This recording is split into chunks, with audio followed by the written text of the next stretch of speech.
ሁላችሁንም ሰላም አለይኩም ወራህመቱላሂ ወበረካቱ ብያለሁ። እነ ፋሩቅ መቀጠል ትችላላችሁ። ወአለይኩም ሰላም ወራህመቱላሂ ወበረካቱ። እንዴት ነህ አኺ? አልሐምዱሊላህ። ምህረታብ ቀጥሏል። እንትን ገብቷል። ቀጥሉት፣ እንተጋገዛለን። ኦኬ ምህረታብ አለ አለው። ሰላም ናችሁ? አለን አልሐምዱሊላህ። ኦኬ ጥያቄ አለ ምህረታብ? ይሰማል? እሺ በጥያቄ ልጀምር። እሺ አለኛው። እሺ አንድ ጥያቄ ልጠይቃችሁና እናንተ የምትጠይቁኝ ካለ ደግሞ ቀጥላለሁ። ቀጥልሽ ጠይቅ። እሺ ከእናንተ ከቁርአን ላይ አንድ ጥያቄ ልጠይቃችሁና ልጀምርሽ። ቁርአን ላይ መሲህ የሚል ነገር አለች በሱራ 4:11 ላይ ይቅርታ እንትን ቃላት ከተሳሳትኩኝ ይቅርታ። ሱራ የሚባል ይመስለኛል 471 ላይ አላ መል መሲህ ኢብኑ መርየም ያሊ ነገር ሌላ ቦታ ላይ ማለት ብዙ አንቀጾች ላይ ማለት ነጥብ ምንድነው ቦታዎች አሉ። ያቺን ስላልኳት ነውና አንድ የምጠይቃችሁ ምንድነው ከኢየሱስ ውጪ በቁርአን ላይ መሲህ የተባለ አለ ወይ ነው አንዱ። ሁለተኛው ደግሞ መሲህ ማለት ራሱ ምንድነው ከቁርአን አንፃር ሁለቱም ትርጉሞች ነገሩኝና እነዚህን ማወቅ ስለፈለኩኝ። ኦኬ የመጀመሪያው መሲህ የሚለው ምንድነው ሲባል መሲህ ማለት አምላካችን አላህ አምላክ የቀባው የተቀባ ማለት መሲህ ነው ትርጉሙ ማለት ነው። ያው በግሪክኛ ትርጉሙ ክርስቶስ እንለው ነው አይደለ? የተቀባ ማለት ነው። አጠቃላይ ትርጉሙ ምንድነው? መሲህ ማለት የተቀባ እንደማለት አይከን ነው። ጌታ አምላካችን አላህ ቁርአን ላይ ይሄን ነገር በምዕራፍ 4 ላይ አንተ ተቀስቋል። መሲህ ኢብኑ መርየም አለ በሱረቱል ካፍ በሱረቱል መርየም ላይም ደግሞ ማለት ምዕራፍ 19 ላይ ጌታ አምላካችን አላህ የመርየም ልጅ መሲሁ የመርየም ልጅ ኢሳ እንደዚህ አልነበረም ቢያል ጌታ አምላካችን አላህ ቁርአን ላይ ያዋለን እንመለከታለን። ስለዚህ መሲህ የሚለው ትርጉሙ የተቀባ ብሎ እንደማለት ነው። የተቀባ ብሎ ማለት ነው መሲህ በትርጉሙ። ከኢየሱስ ውጪ መሲህ የተባለ አሉ ወይ ከተባለ አዎ አሉ። ከኢየሱስ ውጪ መሲህ የተባሉ አሉ። ግን ስፔሲፊክሊ ይሄ ቦታ ነው ቆይ ኤላ አለ ኤላ አለ አንተ ኤላ ካለ ቆይ ይሄን ነገር ላከልና ትከፍተዋለህ አንተ።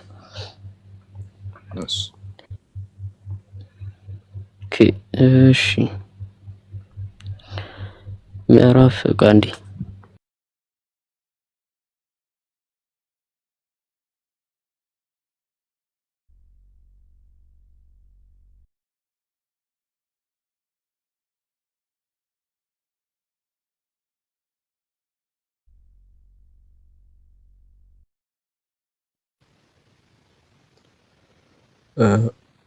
ፋሩቅ እስኪመለስ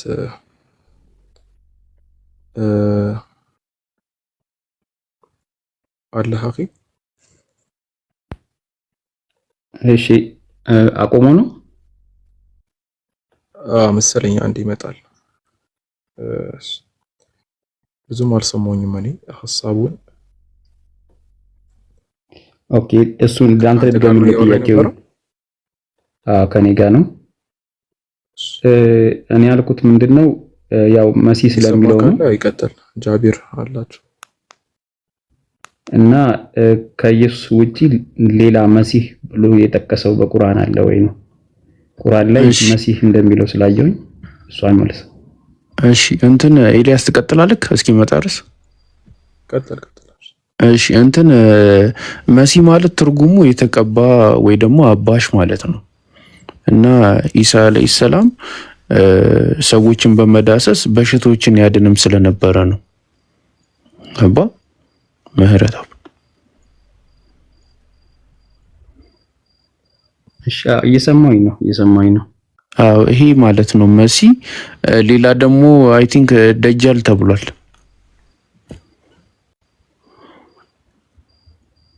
ደጃልን አይቼዋለሁ።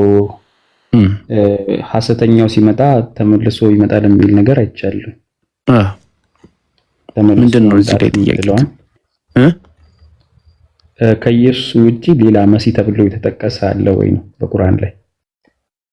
ኦኬ ከቁርአንና ከሐዲስ ይሄ ፋሩቅ መረጃ ላይ ያመጣል እንትን ብሏል። ይኑር አይኑር እኔ እርግጠኛ አይደለሁም። ያ ኦኬ እሰማለሁ ብቻ ትሰማለህ? ኦኬ ምህረተአብ ከተመለስኩኝ አይ ቲንክ መሲህ የሚለው ትርጉም ላይ ገብቷል ብዬ አስባለሁ። መሲህ የሚለው ትርጉም ላይ መሲህ የተባለ ከኢየሱስ ውጭ ያለ ወይ አለ? ቁርአን ላይ ያለ ወይ ካልኩኝ ቁርአን ላይ ኢየሱስ ብቻ ነው መሲህ የተባለው። መሲህ በተለያዩ አንቀጾች ላይ ሱረቱል ማኢዳ ላይ፣ ሱረቱል ኒሳ ላይ፣ ሱረቱል መርየም ላይ የተባለው መሲህ ነው ቁርአን ላይ ማለት ነው። ግን ከቁርአን ውጪ ሐዲስ ስለምሳሌ ክላውን እንደ ምሳሌ ይጠቀሳል። ለምሳሌ ደጃል ለምሳሌ መሲህ ተባለ ማለት ነው፣ ሐሰተኛው መሲህ ተብሎ ከነቢያት መሲህ ተባለ ያለ ወይ ከተባለ አንድ ተፍሲር ላይ ነበር አክቹሊ አሁን ስፈልገው አጥቼው ነው ነጥቡና የተባለ አንድ ነብይ ተብሏል የሚል ተፍሲር አይቼ ነበር። ተፍሲር ከፊል ላይ አሁን ሴቭ አድርጌው ነበር አጥቼው ነው። ኤኒዌይስ ግን እንዳለ ይናገራል ተፍሲሮች ላይ ማለት ነው። ቁርአን ላይ ግን ምንም የሚናገረው ነገር የለም ምህረተአብ። እሺ ስለዚህ እሺ አግኝቻለሁ መልሴን። ከዚህቹ ጋር ላይ ያይዝና መጽሐፍ ቅዱስ ላይ ማለት ነው ያው ስለ መጽሐፍ ቅዱስ ያለን እንትን ባላቀውም መጽሐፍ ቅዱስ ተፍሲር ላይ አለ። እኛ ምናምነው ተፍሲር ላይ አለ እሱ ከፈለክ ማለት ነው። አሁን የተቀሰለህ አለ ፋሩቅ ተፍሲር ላይ እንዳለ ነግሮሃልና ተፍሲር ላይ አለ። እሺ በመጽሐፍ ቅዱስ ስህተት ነው ወይም ትክክለኛ መጽሐፍ ቅዱስ አይደለም ብለህ ታምናለህ? መጽሐፍ ቅዱስ ተበርዟል ብዬ አምናለሁ። ምህረተአብ ማት ቶታሊ ስህተት ነው ብለህ ታምናለህ ወይስ የተወሰነ ትክክል አለ የተወሰነ ትክክል የለውም ነው የምትለው? ቶታሊ ስህተት ነው ብዬ አላምንም። አክቹሊ የቀሩ መለኮታዊ ቅሪታዎች አሉ ብዬ አምናለሁ። በውስጡ የቀሩ መለኮታዊ ቅሪታዎች አሉ ብዬ አምናለሁ። ለምሳሌ ክላል ያም ስለ አምላክ አንድነት ሲናገር ኦሪት ዘዳግም ምዕራፍ 6 ቁጥር 4 ላይ ትንቢተ ኢሳይያስ ላይ የተለያዩ ቦታዎች ላይ አምላክ አንድ ነው እያለ ሲናገር እነዚህ በውስጡ የቀሩ መለኮታዊ ቅሪታዎች ናቸው። ሌላ ቦታዎች ላይ ብቻ ሙሉ በሙሉ ተበርዟል ተብሎ በውስጡ የቀሩ መለኮታዊ ቅሪታዎችም አሉ፣ ቅሪታዎችም አሉ መለኮታዊ ቅሪታዎችም አሉ። እሺ መጽሐፍ ቅዱስም ቁርአንም ሼር የሚያደርጓቸው አንዳንድ ክፍሎች አሉ። ለምሳሌ ስለ አብርሃም፣ ስለ ሙሴ፣ ስለ ዳዊት፣ ስለ መርያም ልጅ ኢየሱስ ክርስቶስ መሲሁ ኢየሱስ፣ እነዚህ መጽሐፍ ቅዱስም ቁርአንም ሼር የሚያደርጓቸው ይመስለኛል። ሁለቱም ምናልባት የተጻፉበት እንትን ሊለያይ ይችላል፣ ግን ሼር የሚያደርጓቸው ናቸው ሁለቱም ብዬ አስባለሁና እንዴት ታያቸዋለህ ታዲያ?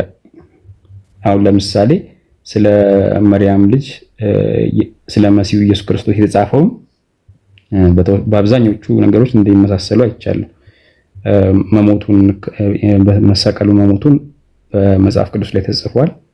በቁርአን ደግሞ ያ የለም አልሞተም አልሰቀሉትም የምትል ነገር አይቻለሁ። እንዲሁም ቁጥሯን ይቅርታ ሊያስቋትም አንተ ካስታወስክ ልትነግረኝ ትችላለህ?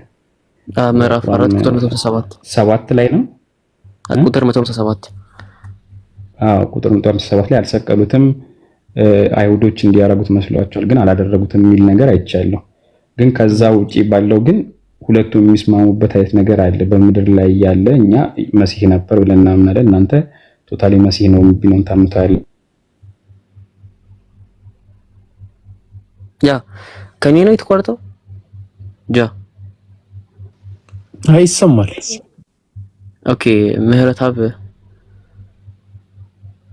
አይ ቲንክ ወይ ተቋርጦበት ነው የሚሆነው። ኦኬ እሱ ሲወጣ ግን በዚህ ጉዳይ ላይ አንድ ነገር ልበል። መጽሐፍ ቅዱስ ሙሉ በሙሉ ተበርዟል ወይ ከተባለ አይ አይደለም። በውስጥ የቀሩ መለኮታዊ ቅሪታዎች አሉ።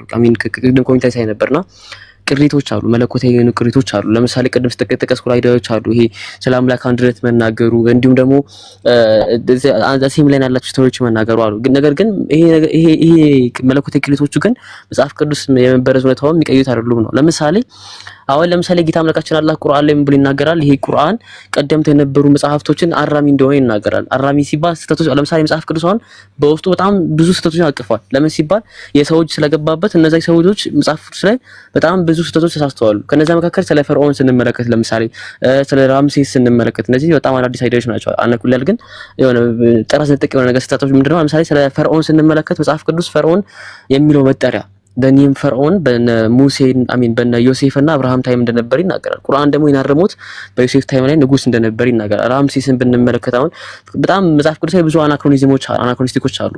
ይሄ አናክሮኒስቲክ ማለት ነው ከጊዜ በፊት በጣም ከረጅም በኋላ የተፈጠሩ ነገሮችን ልክ አሁን እንዳለው አድርጎ እንደመናገር አይነት ነገር ነውና ኤኒዌይስ እነዚህ ስህተቶችን ሲያረም እንመለከታለን ነው። ምህረተአብ አለ። ኦኬ ምህረተአብ አለ። ቀጥል። አለሁ ስልክ ገብቶብኝ ስለነበር ነው። እሺ አለሁኝ። ኦኬ ስህተት መሆኑን እንደማያረም ሰምቻለሁ የመጨረሻውን ፓርት። ስለዚህ ስለ መሲሁ ኢየሱስ ያላችሁ አመለካከት ያው እንትኖች ተመሳሳይ ናቸው ማለት ነው። ስለዚህ ቁርአን የተጻፈበት ጊዜ አለ በሰባተኛው ክፍለ ዘመን ይመስለኛል ካልተሳሳትኩኝ፣ በ622 ላይ ነው የተጻፈው ልበል ካልተሳሳትኩኝ። ቀጥል። በሰባተኛው ሴንቸሪ ይመስለኛል የተጻፈውና የመጽሐፍ ቅዱስ ኦልሬዲ ከዛ በፊትም ነበረ። የብሉይ ኪዳን ከክርስቶስ ልደት በፊት ከረጅም ዓመት በፊት ሁሉ እንደነበረ ነው የምናየው። እና እነዛ መመሳሰሎች ከምን ሊመጡ ቻሉ ብለህ ታስባለህ? ምናልባት ቁርአን መጽሐፍ ቅዱስ ላይ የተወሰነ ዲፔንድ ሆኗል ብለህ ታስባለህ? መጀመሪያም እንደዚህ ይሄን ያህል ባትሄድም ችግር የነበረውም ጥያቄን በግልጽ ብታደርገው፣ ለምሳሌ ጥቅል ጥያቄ ምንድነው ቁርአን ከመጽሐፍ ቅዱስ ኮፒ ያደርገዋል የሚለውን ነጥብ አስይዘንም ወይ ነው ነጥብህና። እሺ መጀመሪያ ግን በዚህ ጉዳይ ላይ የሆነ ረግጬ ልለፈልህ። ቁርአን በፍጹም ከመጽሐፍ ቅዱስ ሊኮርጅ እንደማይችል የሚል ሐሳብ ረግጬ ላልፈልህ። የመጀመሪያው ሐሳብ ምንድነው? ለምሳሌ መጽሐፍ ቅዱስ ላይ ያሉ ነገሮችን ቁርአን ሲያርማቸው ስንመለከት ነው። የምቅድም ስትጠቅስ ከመሰማኝ ለምሳሌ ስለ ፈርዖን መጽሐፍ ቅዱስ ምን ብሎ ይናገራል? ፈርዖን መጽሐፍ ቅዱስ በዮሴፍና በአብርሃም ታይም ነበር እያለ ይናገራል። ፈርዖን የሚለው መጠሪያ ቁርአን ግን አሁን ቁርአን ከመጽሐፍ ቅዱስ ኮርጆ ቢሆን ኖሮ ይሄንን ታሪክ ይኮርጅ ነበር አይደል? መረታ ቁርአን በተመሳሳይ መልኩ በዮሴፍ ታይም ላይ ፈርዖን እያለ ይጠቀም ነበር። ነገር ግን ይሄን ተረክት አርሞ መጣ። ምን አለ? በዮሴፍ ታይም ላይ ንጉስ እንደነበርና ፈርዖን የሚለው መጠሪያ ደግሞ ለአገልግሎት ያዋለው በሙሴ ታይም ላይ እንደነበረ ቁርአን ላይ ይናገራል። ስለዚህ ቁርአን ከመጽሐፍ ቅዱስ ኮርጆ ቢሆን ኖሮ ይሄንን ማብሪ ኮርጅ ነበር ነው አንድ። ሁለተኛ ደግሞ ቁርአን ከመጽሐፍ ቅዱስ ኮርጅ ኖሮ ስለ ኢየሱስ ስቅለትም ኮርጅ ነበር። ለምሳሌ መጽሐፍ ቅዱስ ላይ ኢየሱስ እንደሞተ እንደተሰቀለ ይተርካል። ማቴዎስ ወንጌል፣ ሉቃስ ወንጌል፣ ማርቆስ ወንጌል ላይ። ቁርአን ግን በግልጽ መጥቶ በምዕራፍ 4:167 ላይ አልሰቀሉትም አልገደሉትም ብሎ ተቃውሟል። ቁርአን ከመጽሐፍ ቅዱስ ኮርጇል የሚለው ሐሳብ እዚህ ጋር እየወደመ እናየዋለን ማለት ነው። ሌላ ቦታ ላይ ብንመለከት ለምሳሌ ክላው መጽሐፍ ቅዱስ ስለ አምላክ ስጋና ደም ያወራል። አምላክ ስጋና ደም መብላት እንዳለብን ይናገራል። ቁርአን ግን ይሄን አብሶሉትሊ ሲቃወም ነው የምንመለከተው። እንዲሁም ቁርአን ላይ የተጠቀሱ ደግሞ ታሪኮች አሉ። ለምሳሌ ጌታ አምላካችን አላህ ቁርአን ላይ ስለተለያዩ በተለያየ ጊዜ ስለተነሱ አካላት ይጠቅሳል። ለምሳሌ ከነዛ መካከል ስለ ሷሊህ ይጠቅሳል። ስለ የተለያዩ ህዝቦች አለ መጽሐፍ ቅዱስ የማያውቃቸው ታሪኮችን ቁርአን ላይ ሲተረኩ እንሰማቸዋለን። ስለዚህ ቁርአን ከመጽሐፍ ቅዱስ ኮርጆ ከሆነ እነዚህን ታሪኮች ከመጽሐፍ ቅዱስ የምንፈልጋቸው አናገኛቸውም። ቁርአን ከመጽሐፍ ቅዱስ ኮርጇል የሚለው ሐሳብ እዚህ ጋር ይወድም ያለ ሐሳብ ነው። ካልኮረጀ እንግዲያስ ለምን ነው ተመሳሳይ ታሪክ ያላቸው አንዳንድ ቦታዎች ላይ ለምን ነው የሚመሳሰሉ ከተባለ ቅድም እንደነገርኩ ምንድነው መጽሐፍ ቅዱስ ሙሉ በሙሉ አልተበረዘም። በውስጡ የቀሩ መለኮታዊ ቅሪታዎች አሉ። ኦኬ በውስጡ የቀሩ መለኮታዊ የሆኑ ቅሪታዎች አሉ። ከነዛ መካከል ለምሳሌ ከላውን አንዳንድ ቦታዎች ላይ ከቁርአን ጋር ሊመሳሰሉ ይችላሉ። ለምሳሌ አሁን አብርሃም እስማኤል የአብርሃም ልጅ እንደሆነ ይናገራል መጽሐፍ ቅዱስ። በተመሳሳይ ቁርአን ላይ ሲመጣም እስማኤል የአብርሃም ልጅ መሆኑን ቁርአን ይናገራል። ይስሐቅ የአብርሃም ልጅ መሆኑን ይናገራል መጽሐፍ ቅዱስ። ቁርአን ላይ ስትመጣ በተመሳሳይ መልኩ ታገኘዋለህ ያን ታሪክ ማለት ነው። እንደዚህ ታሪኮች መመሳሰላቸው ምንድነው? ቁርአን ከጌታ አምላካችን ካለ ዘንድ ይወርዳል። ነገር ግን መጽሐፍ ቅዱስም ግን ሙሉ በሙሉ ስላልተበረዘ በውስጡ መለኮታዊ ቅሪቶች ስላሉ ይሄ ነገር ሊያመሳሰላቸው ይችላል ነው እንጂ በፍጹም ቁርአን ከመጽሐፍ ቅዱስ ኮረጀ የሚለውን ሐሳብ በፍጹም አይዘንም ነው። ቁርአን አሁን ይሄ ጥያቄ ተነሳለገ ነገር ምን መሰለ ምህረታቢ ቁርአን የመጣው ከማን ዘንድ ነው? እኛ ሙስሊሞች ምናምነው ምህረታ ቁርአን የመጣ ብለን ምናምነው ከማን ዘንድ ነው? ከአላህ ዘንድ ነው አይደለ ምህረታ? እሺ እኛ ሙስሊሞች ቁርአን መጣ ብለን የምናምነው ከጌታ አምላካችን ከአላህ ዘንድ ነው። ስለዚህ ያን ተረክ የተረከልን ያለው ማን ነው? አምላካችን አላህ ነው። ቁርአን እንዴት ሊያውቀው ቻለ ከተባለ አላህ ሁሉን አዋቂ ነው። አምላክ ሲጀምር ከአምላክ ኢሴንሻል ፕሮፐርቲዎች መሃል አንዱ የእርሱ ሁሉን አዋቂነት ነው። አምላካችን አላህ በአብርሃም ጊዜ ነበረ፣ በዮሴፍ ጊዜ ነበረ፣ በኢሳቅ ጊዜ ነበረ፣ በኢየሱስ ክርስቶስ ጊዜ ነበረ፣ በዳዊት ጊዜ ነበረ፣ በሁሉም ነቢያት ጊዜ ነበር አምላካችን አላህ። ስለዚህ እነዚህ ትርክቶች መቀበታቸው ዘጋ ሁሉን አዋቂ የሆነው አምላክ ስላሰፈረው ነው። መጽሐፍ ቅዱስ መስፈሩ ሲባል መለኮታዊ ቅሪት ሆኖ እነዛ መስፈራቸው እነዛ ይቀሩት እነዚህ ስለ አብርሃም ለምሳሌ የእስማኤል ልጅ አብርሃም መሆኑ መናገሩ የአብርሃም ልጅ ይስሐቅ መሆኑ መናገሩ እነዚህ ትርክቶች መጽሐፍ ቅዱስ ቅሪቶች ናቸው ነው። ከዛም አልፎ እኮ መጽሐፍ ቅዱስ ላይ ስለ ነብዩ መሐመድ ሰለላሁ ዐለይሂ ወሰለም ትንቢቶች እንመለከታለን። እነዚህ ምን ይባላሉ? መጽሐፍ ቅዱስ ቅሪቶች ናቸው ነው ኦብቪስሊ ማለት ነው። ያ መጽሐፍ ሙሉውን ሳልተበረዘ ነው። ግን ቁርአን እንዴት ሊያውቅ ቻለ ካልከኝ ግን ቁርአንን ያመጣው ማን ነው? ጌታ አምላካችን አላህ ነው። እርሱ ደግሞ ሁሉን አዋቂ ነው። የእርሱ ዕውቀት ሁሉንም የሚያካብብ ነው። የአምላካችን አላህ ዕውቀቱ ማለት ነው። እሱ ነው ሁሉ ነገር ስለሚያውቅ እሱን ያሰፈረው ብዬ እነግርሃለሁ። ይቅርታ እንዴ ልጠይቅህ እዚች ጋር አንዴ በሱ ጎን ለጎን ልጠይቅህ ብዬ ነው። ኧረ ቆይ ኢትዮ ምህረታብ ቀጥል። እሺ አንዴ እዚች ጋር እኔ ያልኩት ዲፔንድ አድርጓል ስል ኮርጇል ማለት ሳይሆን ታሪኩ በተወሰነ ዲፔንድ አድርጎ ሊሆን ይችላል ነው። ለምሳሌ አሁን ያንተ ስምህ ማን ነው? ፋሩቅ ነው አይደለ? ስምህ አንተ አሁን ስምህ ፋሩቅ ነው። ፋሩቅ ነው ስምህ፣ ግን አንተ አሁን ስምህ ኢብራሂም ነው። ይቅርታ አንዴ ስሜ አሁን አንድ ሰው መጣና ያንተን ስም ኢብራሂም ነው አለ። ከዛ ኢብራሂም ነው ሲል እኔ ደግሞ ተነሳውኝና ያ ኢየሱስም ኢብራሂም አይደለም ፋሩቅ ነው ብዬ ጻፍኩኝ። እና ዲፔንድ አድርጓል ስል ያኛውን ታሪክ ተመልክቶ የፈለግ ሌላኛውን ማየት ቢሆን ተጽፏል ወይ ነው። ዲፔንድ አድርጓል ብሎ አታስብ እንጂ ኮፒ አድርጓል ፕላጃሪዝም ፈጽሟል ለማለት አይደለም። ገብቶኛል። ቁርአን ያው ጥገኛው ነው ወይ ነው ጥያቄና አይደለም። ያ ነገር እንዴት ሊመሳሰል ሳለ ካልከኝ ቁርአን ላይ የሰፈረው ሐሳብ ጠቅላላ አምላካችን አላህ የተናገረው ነው። ስለ አምላካችን ያው ለዚህ ነው አምላካችን አላህ የተናገረው ደግሞ ከሆነ አምላክ ምንድነው ብዬ ብጠይቅህ አምላክ ሁሉን አዋቂ ነው ትለኛለህ። ስለዚህ ያ ነገር የሰፈረው እንዴት ቁርአን ሊያውቀው ቻለ ካልከኝ አምላክ ሁሉን አዋቂ ስለሆነ በነ ይስሐቅም በነ አብርሃምም በነ ኢየሱስም ጊዜ ስለነበረ ያን ነገር አስፍሮታል ነው። መጽሐፍ ቅዱስ ላይ ያለው ሲባል መጽሐፍ ቅዱስ ደግሞ ያለው መለኮታዊ ቅሪቶች ናቸው። እነዛ መጽሐፍ ቅዱስ የሚገኙት ማለት ነው። ያኔ ከኦሪጂናሉ የተረፉ መለኮታዊ ቅሪቶች ናቸው ነው። ኦኬ እንጂ ቁርአን ላይ ያለው ከመጽሐፍ ቅዱስ ወስዶ ሳይሆን ጌታ አምላካችን አላህ የተናገረው ነው። እሱ ደግሞ ሁሉን አዋቂ ስለሆነ እሱ አስፍሮታል ነው። ነጥቤ ምህረታብ ካላ የተላከው ቃል ማለት ነው። መሐመድን የጻፈው ወይስ አንዴ እኔ ልጨርስ። ምህረታብ ጨርስና ታወራለህ። ቀጥል ምህረታብ። እሺ በቃ እዚህ ላይ ያለኝ ጥያቄ አልቋል። አንተ እንትን የምትመልስበት ካልሆነ እዚህ ላይ ግልጽ ከሆነ በቃ ችግር የለም። ሌላ ጥያቄ አለ ወይስ ወንድሞች ጨርሳ ሰባለ? አንድ ከመጽሐፍ ቅዱስ አንድ ልናንብብና ቆይ አንዴ ኢትዮጵያ ምናምን ልክ ምህረታብ ሲጨርስ እናንተ ትጀምራላችሁ። ምክንያቱም እናንተም ስታወሩ ሰው ጣልቃ አይገባባችሁም። ስለዚህ ጣልቃ አትግቡ። ምህረታብ ሲጨርስ እናንተ እስክጨርሱ ድረስ ትቀጥላላችሁ። ምህረታብ ጥያቄ ጠይቀካል። እኛ ደግሞ አንድ ጥያቄ እንጠይቅና ወደ ጥያቄ እንገባለን።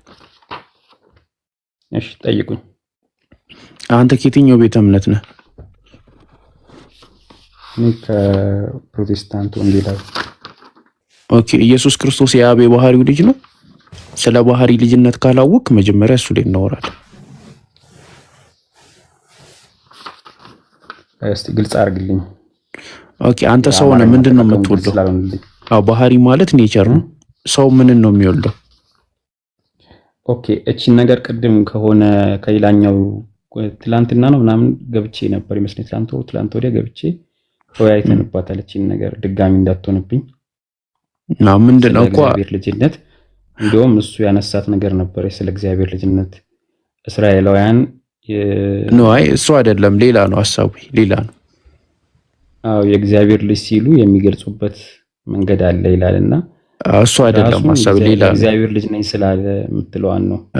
አይ ሌላ ነው ይሄ። ኢየሱስ ክርስቶስ ስለ ባህሪ ልጅነት ከገባክ መቀጠል የባህሪ ልጅ ሲባል ምን እንደሆነ ገብቷል። እስቲ አማርኛው ግልጽ ስላደረክልኝ ግልጽ አድርገው። ባህሪ ማለት ኔቸርን መካፈል ማለት ነው። ያው ኢየሱስ ክርስቶስ ከአብ ዲቫይን ኔቸርን ይካፈል አይደል? ለምሳሌ ሰው ሰውን ይወልዳል፣ ውሻ ውሻን ይወልዳል፣ ጢንዚዛ ጢንዚዛን ይወልዳል፣ አምላክ ደግሞ አምላክን ይወልዳል። ስለዚህ የባህሪ ልጅነት ገባክ? በባህሪ ልጅነት ከምትጠይቀኝ ትንሽ ቃላቱ አጠቃቀሙ ስላልገባኝ ባህሪ ልጅነት ማለት ኔቸር ነው አይደለም በሚለው ጠይቀኝ። ወይም ነው ባህሪ ማለት ኔቸር ማለት ነው። በዛ ተረዳው። አንተ አሁን ሰው ነህ፣ ሰው ነው የምትወልደው። ፈጣሪ ደግሞ ፈጣሪ ነው የሚወልደው አይደለ? እሺ አዳምጠኝ። እዚህ ጋር አሁን የኔ መልስ ኢየሱስ ክርስቶስ የእግዚአብሔር ልጅ ነው ስንል ነው። አይ መጀመሪያ ስለ ባህሪ እንግባባ ነው፣ ወደሱ እንሄዳለን። የባህሪ ልጅነት አይ ዶንት ኖ የባህሪ ልጅ አባባሉን ቃሉን ራሱ እሺ ሐሳቡን ተረድተከዋል። አሁን የባህሪ የሚለው ቃሉ ካልተመቸ ችግር የለውም እንቀይራለን። ግን የባህሪ ልጅነት ማለት ገባክ አይደል? የባህሪ አሁን ለምሳሌ ወልድ የአብ የባህሪ ልጁ ነው ይባላል አይደለም? እሺ ያ ማለት አብ ወልድን ስለወለደው ነው አይደለም? አብ ወልድን ወልዶታል። የባህሪ ተካፋይ ነው ማለት ነው አይደለ? ተካፋይ ነው ማለት ነው። አዎ ከኔቸሩ ማለት ነው። ሰው ከሰውነት ነው። እሺ በእንግሊዘኛ ንገረኝ። በእንግሊዘኛው ንገረኝ። ኔቸር አልኩህ። ኔቸር ተፈጥሮ ተካፋይ። ያው ባህሪ ማለት እኮ ተፈጥሮ እኮ ነው። አንተ አሁን ሰው አይደለክ? ስለዚህ አንተ አሁን ለምሳሌ ከቤተሰቦች ሰውነትን ተካፍለክ ነው የተወለድከው። አዎ ተካፍሏል የምትለኝ እግዚአብሔራዊ ማንነት አለው ማለት ከሆነ አዎ በቃ አለው። አዎ አንተም ከሰው ሰውኛ ማንነትክ ተካፍለካል። እግዚአብሔር ነው ሲጀመር፣ እግዚአብሔር ነው ኢየሱስ እግዚአብሔር ነው በሚለው በቃ በዛ ያዝብኝና እንሂድ። ኢየሱስ እግዚአብሔር ነው። አዎ እኮ ገብቶኛል። አሁን ለምሳሌ እግዚአብሔር አብ ወልድን ሲወልድ የወለደው አምላክ ነው አይደል? አዎ የተወለደውም አምላክ ነው። አዎ አንተ ደግሞ ሰው ነህ። ቤተሰቦች ሰው ናቸው። ሲወልዱ ሰው ነው የሚወልዱት አይደል? አዎ በዛ ሴንስ አትየው ማለት ነው እኮ ይሄ ማለት ነው። አንድ ጓደኛ በደንብ አብራርቶት ነበር። አዎ አሁን እኔ አሁን ጥያቄ ምን መሰለህ፣ ኢየሱስ ክርስቶስ የአብ የባህሪ ልጁ ነው ወይ? እሺ አንተ መልስልኝና ቀጥለው። እኔ እንጃ ያንተን እምነት እኮ ነው። እኔ ነገርኩህ። ኢየሱስ ክርስቶስ እግዚአብሔር ነው። የባህሪ የምትለዋን ቃሏን ስላልፈለግኳት ነው ስላልገባች። እሺ ችግር የለውም። አብ ኢየሱስ ክርስቶስን ወልዶታል። እሱን እርሻው በቃ ተው። በቃ የባህሪ የሚለውን ተውኩት። ኢየሱስን ወልዶታል አብ እኮ። እኔ ስመልስልህ አዳምጠኝ። ምን መሰለህ፣ ኢየሱስ ክርስቶስ እግዚአብሔር ነው ማለት ኢየሱስ ክርስቶስ የእግዚአብሔር ልጅ ነው ስንል ኢየሱስ ክርስቶስ እግዚአብሔር ነው እንደማለት ነው የሚቆጠረው። ያን ደግሞ እስራኤላውያን ያንን ያውቁ ስለነበርና አይሁዶች ኢየሱስ ክርስቶስ አንተ የእግዚአብሔር ልጅ ነኝ ብለህ ራስን ከእግዚአብሔር ጋር ስላስተካከልክ ነው ብለው ሊወግሩት የተነሱት በዛ ምክንያት ነው። ኢየሱስ ክርስቶስ የእግዚአብሔር ልጅ ነው ማለት ልክ መጥቶ ኢየሱስ ክርስቶስና ማርያም የሆነ ነገር ፈጽመው ኢየሱስ ክርስቶስ ተወልዷል እንደማት አይደለም። ሴንሱ እንደዛ አይደለም እኮ። አገባኝ፣ ተረድቻለሁ። ወላለድ አይደለም። አዎ እኔ እንደሱ አይነት አይደለም። አብ ኢየሱስ ክርስቶስን ወልዶታል።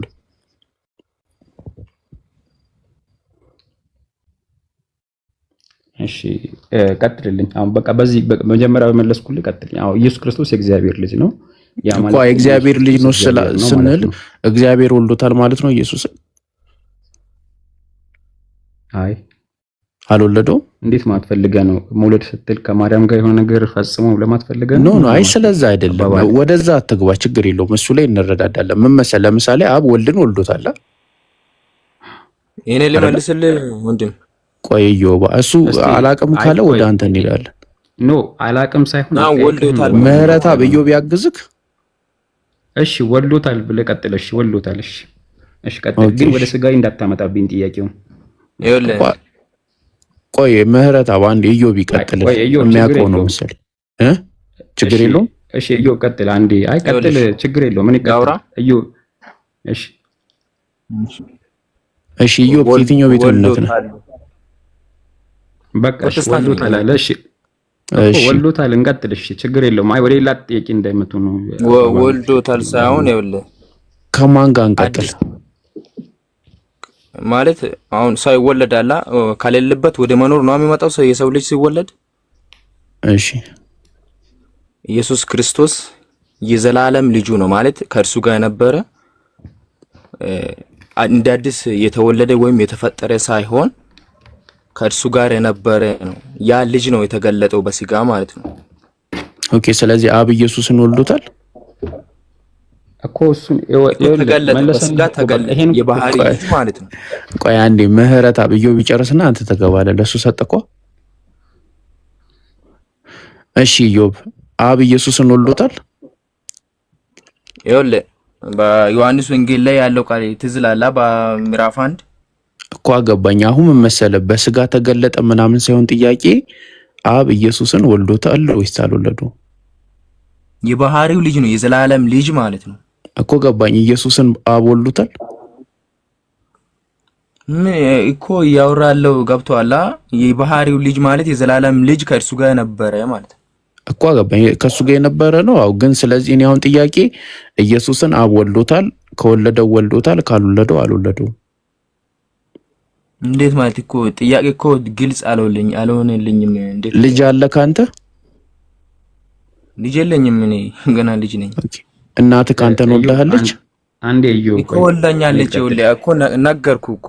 እሺ ቆይ እናትህ እናትህ ወልዳኛለች ያልከው ለምንድን ነው? ስለወለደችኝ። ይኸውልህ አሁን አብ ኢየሱስን ወልዶታል። ይኸውልህ እንደ ሰው አይደለም ና ልንገርህ ማለት እኮ አይደለም፣ እንደ ሰው አይደለም። እኔ እንደ ሰው ስለመወላለድ አይደለም ያሰብኩት እኮ እንደ ሰው እኮ አንተ እየረዳኸኝ ኖ እንደሱ አይደለም። እኔ እኮ አንዴ በቃ እኔ ልግባ ኢዮብ፣ አንዴ አንተ እንትን ሚውት አድርግና እኔ ልቀጥል። እሺ ምህረታ እግዚአብሔር ኢየሱስን ወልዶታል። እሺ እንቀጥል። አሁን በተነጋገርነው መሰረት ቅድም እንደነገርኩ ነው ኢየሱስ ክርስቶስ ማለት ኢንካርኔት አድርጎ ነው፣ ወይም ደግሞ እንደ ሰው ተወልዶ ወይም እንደ አዲስ ተፈጥሮ ሳይሆን ኢየሱስ ክርስቶስ ራሱ ኢንካርኔት አድርጎ ነው የመጣው፣ ወይም ደግሞ በሰው አካል ውስጥ ገብቶ ነው የመጣው ማለት ነው። ይህ ማለት ምንድነው? ኢየሱስ ክርስቶስ የእግዚአብሔር ልጅ ነው ስንል ከነበረ ከድሮም ጀምሮ ከመጀመሪያም ዓለም ሳይፈጠር በፊትም የነበረ ማለት ነው። ስለዚህ ኢየሱስ ክርስቶስ ራሱ እግዚአብሔር ነው እያልን ያለ ነው። ስለዛም ነው ቅድም ያቺን ጥቅስ የጠቀስኩልህና ኢየሱስ ክርስቶስ እግዚአብሔር ነው። ይሄም ከሆነ መልሱ ኢየሱስ ክርስቶስ የእግዚአብሔር ልጅ ነው በሚለው እኮ። ስለዚህ ኢየሱስን ወልዶታል እግዚአብሔር ወልዶታል የሚለው አባባልህ የሆነ ወደ ስጋይ እንዳያመጣብኝ ነው። ነው ወደ ስጋይ አይደለም፣ አስተካክለው ነው ወደ ስጋ። አሁን ለምሳሌ ዕብራውያን 1:5 ላይ ነው አንተ ልጄ ነህ እኔ ዛሬ ወለድኩ ይለው አይደለ? እግዚአብሔር ጥሩ። እሺ ቀጥል። አንተ ልጄ ነህ እኔ ዛሬ ወልጄሃለሁ ይለው አይደለ? እሺ ስለዚህ ኢየሱስ ክርስቶስን አብ ወልዶታል ወይስ አልወለደውም? ኢየሱስ ክርስቶስ የእግዚአብሔር ልጅ ነው። እሺ አምጣልኝ፣ ጥቅሱን አምጣልኝ። እሺ ንገረኝ። እሺ ፋሩቅ ይከፈተለት ዕብራውያን 1 ይቅርታ ዕብራውያን 1:5 ነው። አዎ እሺ ከደፈተኝ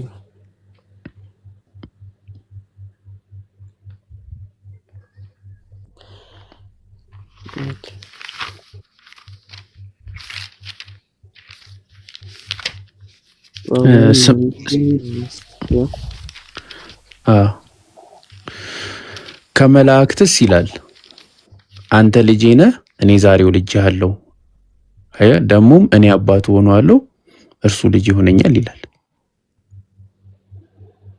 ወልጄሃለሁ ይለዋል።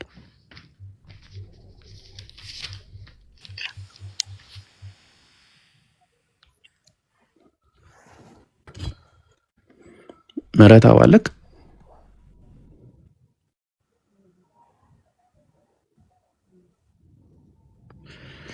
ምህረት አብ ተቋርጠሃል። አዎ ኦኬ። ስለዚህ ኢየሱስ አብ ኢየሱስን ወልዶታል። እሺ ቀጥልልኝ። ይሄ ወልጄሃለሁ የሚላል ችግር የለውም። እሺ ጥሩ ቀጥልሽ። መጽሐፍ ቅዱስ ካለ የኔ መልስ አያስፈልግም። ቀጥል። ኦኬ። ስለዚህ ኢየሱስን አብ ወልዶታል።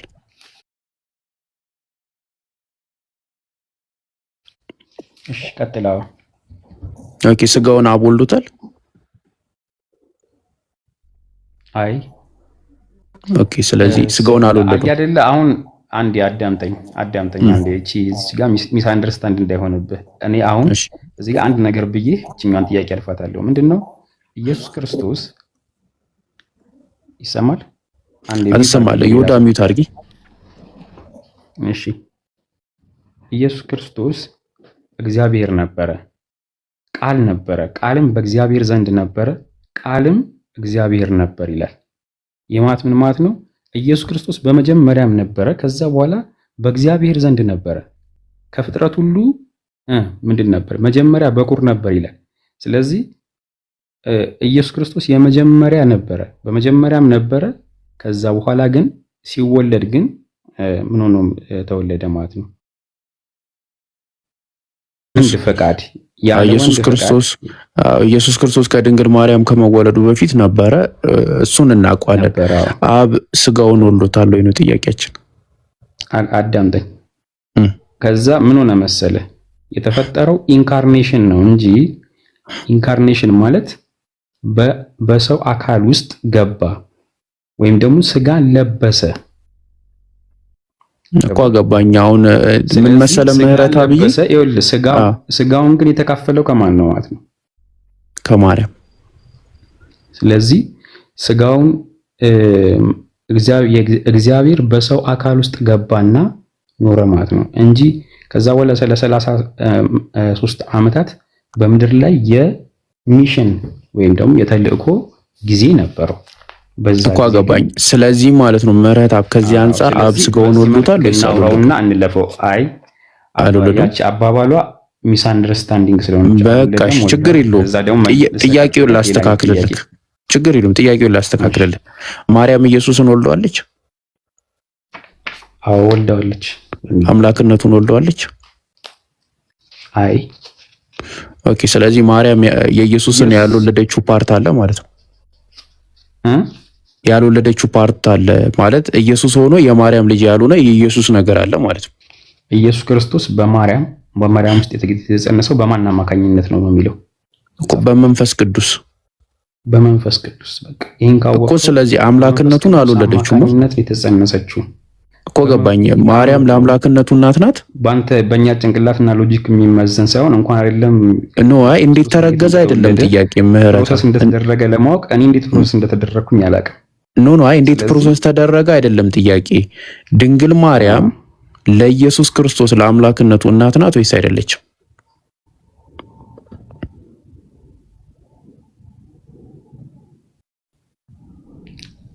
ኢየሱስ ክርስቶስ ማርያም ለክርስቶስ አምላክነት እናቱ ናት ወይስ አይደለችም?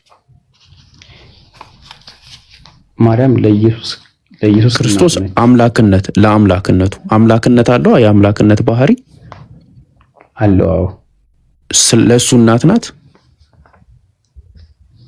ኢየሱስ ክርስቶስ እየነገርኩህ እኮ ነው። ደግመህ የምትጠይቀኝ ለምን እንደምትጠይቀኝ ምህረት አብይ ምን መሰለህ ከሆነች አምላክነቱ እኮ ገባኝ። እሱን ተረድተናል። ምህረት ተመጣው ልትለኝ ነው? እኔ አላልኩም። ምን ያው ምን መሰለህ እኛ አሁን ሐሳቦችን አስታርቀን ሐሳቦችን ለመረዳት እየሞከርን ነው። ኢየሱስ ክርስቶስ በዮሐንስ ወንጌል ምዕራፍ 1 መሰረት በመጀመሪያ ቃል ነበረ፣ ቃልም በእግዚአብሔር ዘንድ ነበረ በሚለው ጥቅስ መሰረት ቅድመ ዓለም እንደነበረ ቅድም አስረድተናል። እሱን ተረድተናል። አሁን እየጠየቅን ያለ ነው ማርያም ለክርስቶስ አምላክነት እናት ናት ወይስ አይደለችም? ከሆነች ነች፣ ካልሆነች አልሆነችም። ማርያም በመንፈስ ቅዱስ አማካኝነት ኢየሱስ ክርስቶስን ጸንሳለች። ማርያም ክርስቶስን በማን አማካኝነት ጸነሰች? አይደለም ጥያቄያችን ምህረት አብ። ማርያም ለክርስቶስ አምላክነት እናት ናት ወይስ አይደለችም? ለክርስቶስ አምላክነት እናቱ ናት ወይስ አይደለችም? ምን አይነት ጥያቄ ነው? ክርስቶስ አምላክም ነው። ክርስቶስ አምላክ የሆነው ማርያም ከወለደችው በኋላ አይደለም። ኦልሬዲ በመንፈስ ቅዱስ አማካኝነት በማርያም ማህፀን ውስጥ ተቀመጠ እንጂ እኮ ከሷ አንፃር ድንግል ማርያም ለክርስቶስ አምላክነት እናት ናት ወይስ አይደለችም? እኮ ገባ ያልተካፈለ ማርያም አልተካፈለም እኮ ካልተካፈለ፣ ስለዚህ ማርያም ለክርስቶስ አምላክነት እናት ናት ወይስ አይደለችም? ምን ማለት ነው? አምላክነት እናት ናት ማለት ናት ወይስ አይደለችም? ቆይ እኔ ወንድም ምን አይነት ጥያቄ ነው ወንድም ወደ አንተ ሲመጣ በአንተ ደረጃ አስረዳሃለሁ። ችግር የለውም። ምህረት አብ ተረድቶታል። ይመልስ። አንዴ ይወዳ አንድ ጥያቄ እኮ ቆይ አንዴ። አሁን ምን መሰለህ ጠጅ ቤት ይሆናል የሆነ ተስካር ቤት እንዳይሆን የተደማመጠን እናወራለን። ምህረት አብ የማታውቀው ከሆነ አላውቅም ማለት ትችላለህ። ጥያቄው አይ ኖ አውቀዋለሁ፣ ግን አንተ ጥያቄውን መልሱን ለመቀበል ዝግጁ አልሆንክም። ኖ አይ ልንገርህ፣ እኔ አሁን ምን መሰለህ ጥያቄ ማርያም ለክርስቶስ አምላክነት እናት ናት ወይስ አይደለችም? ወይ ሌላ ሰው አስገባልኝ። ኢክሩ ብዙ ጊዜ ታስቸግራለህ አንተ። አሁን እኮ ያለውበት ቦታ ሁሌ ችግር መፍጠር ነውና ይሄንን መልስና እኔ 3 ነው ከሆነች ናት፣ ካልሆነች አልሆነች፣ ካላወቀው ደግሞ አላቆምም ካልክ መልስ ነው፣ ችግር የለም። አይደለም ጥያቄህ እኮ የሆነብኝ ያለው ክርስቶስ የአምላክነቱ እናት ነች። አምላክነቱ እሺ፣ አሁን ምን ልትለኝ ነው? ቀጥሎ አምላክ የሆነው ኢየሱስ ክርስቶስ ከተወለደ በኋላ ነው ልትለኝ ነው? ኖ አይደለም። አሁን እኔ አሁን ወደፊት የምለውን ነገር ፈርተክ እዚህ ጋር ያለውን ነገር እንትን አትበል። እኛ አሁን እኔ አሁን ጥያቄ አንተ አሁን ጴንጤ ነህ። ጴንጤ ማለት ሁለት ባህሪ ነው የምታምነው። ኢየሱስ ክርስቶስ የአምላክነት ባህሪና የሰውነት ባህሪ ያለው ብለህ ነው የምታምነው አይደል? በጣም ጥሩ። ይሄንን የምታመን ከሆነ ለሰውነት ባህሪው ማርያም እናቱ እንደሆነች ግልጽ ነው። ምክንያቱም ሰውነትን ከሷ ነው የተካፈለው አይደል? እሺ የአሸናፊ ሚውታርክ አምላክነትን ከማርያም አልተካፈለም። ስለዚህ ለአምላክነቱ እናት አይደለችም ማለት ነው እኮ። አምላክነቱ የነበረ ነው መጀመሪያ። በቃ ስለዚህ ማርያም ለክርስቶስ አምላክነት እናት አይደለችም ማለት ነው። አዎ ስለዚህ አምላክነቱን አልወለደችም ማለት ነው። ግልጽ ባይሆንልኝም አይደለች። አዎ አምላክነቱን አብ ነው የወለደው እንጂ እሷ አልወለደችው።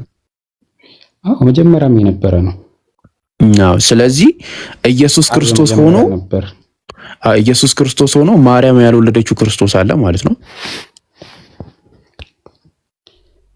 ማርያም እኮ በመንፈስ ቅዱስ አማካኝነት እየጸነሰችው እኮ ገባኝ። ማርያም የክርስቶስን ስጋውን ነው የወለደችው፣ አምላክነቱን አልወለደችው።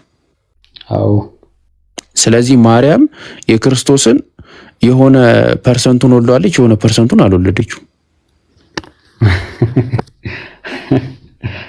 አጠይቅ የሚገርም ነው። አንተ አሁን በምትሄድበት መንገድ ልሂድ ካልኩኝ ብዙ የሚጠየቁ ጥያቄዎች አሉ። ጠይቅ፣ ችግር የለውም። ጥያቄ ከሆነብህ የጥያቄ ፉንጋ የለም፣ የፈለግከውን መጠየቅ ትችላለህ። የምናውቀው ከሆነ እንመልሳለን። አይ ፐርሰንት ስላልክ አስገራሚ ሆኖብኝ ነው። ፐርሰንት የሚባል ኦኬ። ወይ ደግሞ ኢየሱስ ሁለት ይሆንና አንዱን ኢየሱስ ወልደዋለች፣ አንዱን ኢየሱስ አልወለደችው። የኢየሱስ ክርስቶስ መወለድ ተአምራዊ እንደሆነ አታምኑ? እኮ ስጋው ነው፣ አምላክነቱ ላይ እኮ አይደለም ተአምራዊ ነው። ኢየሱስ ክርስቶስ ያለ አባት ያለ ወንድ ፍቃድ እንደተወለደ ታምናለህ ወይም ታውቃለህ? እሱ ስጋው ስጋው ነፍሱ አትበለኝ። ኢየሱስ ክርስቶስ ያለ ወንድ ፍቃድ እንደተወለደ አታውቅም እኮ? ሰውነቱ ስጋው በቃ ቶታሊ ኢየሱስ። ኦኬ አምላክነቱም እንደዛ ነው የተወለደው? ሲወለድ ያለ ወንድ አምላክነቱ እኮ እናት የለውም አባት ነው ያለው። ስጋው ደግሞ አባት የለውም እናት አለው። እንደዛ አትከፋፍለው። ስጋው አባት አለው። አጠያየቅህም አባባልህም ማለት ነው እኛም ማናምንበት የተጣመመ ጥያቄ ነው። እሺ አምላክነቱ እናት አለው? አምላክነቱ እናት አለው? አምላክነቱ እናት አለው አባት አለው አትበለኝ። አሁን እኮ አይደለማ እኮ ቅድም ካወራከው ነገር ጋር ተጋጨ። የክርስቶስ አምላክነት የአምላክነት ባህሪው እናት አለው? የአምላክነት ባህሪው እናት አለው ወይ? የለውም። ኢየሱስ ክርስቶስ መጀመሪያው ነው አምላክ። ቃል እኮ እናት የለውም እኮ። እሱን ነው የምልህ። አምላክነቱ አባት አለው፣ ስጋው ደግሞ እንትን አባት የለውም። እሺ ኢክሩ ቀጥል። ወደ ቀጣዩ ጥያቄ ቀጥልሽ እኮ። ስለዚህ ክርስቶስ ሁለት ሆኖ ነው ማርያም አንዱ ነው የወለደችው አንዱ ነው ያልወለደችው ወይስ በፐርሰንት ነው የምንረዳው? ክርስቶስ ሁለት ሆኖ ሳይሆን ክርስቶስ በምድር ላይ እያለ ፍጹም ሰው ፍጹም አምላክ ነበር። አምላክነቱን ሳይተው የሰውን ስጋ ለብሶ በምድር ላይ ይኖራል። ይሄን ነው ማለት እኮ። ስለዚህ ማርያም ምንድነው? ማጣመም አልፈልግም፣ ማቃናትም አልፈልግም። አሁን ስለዚህ ማርያም ሰውን መንፈስህና ነፍስህን ራሱ መለየት ሊከብድ ይችላል አይደለ? መንፈስ የትኛው ነፍስ የትኛው ነው ብለህ ነው?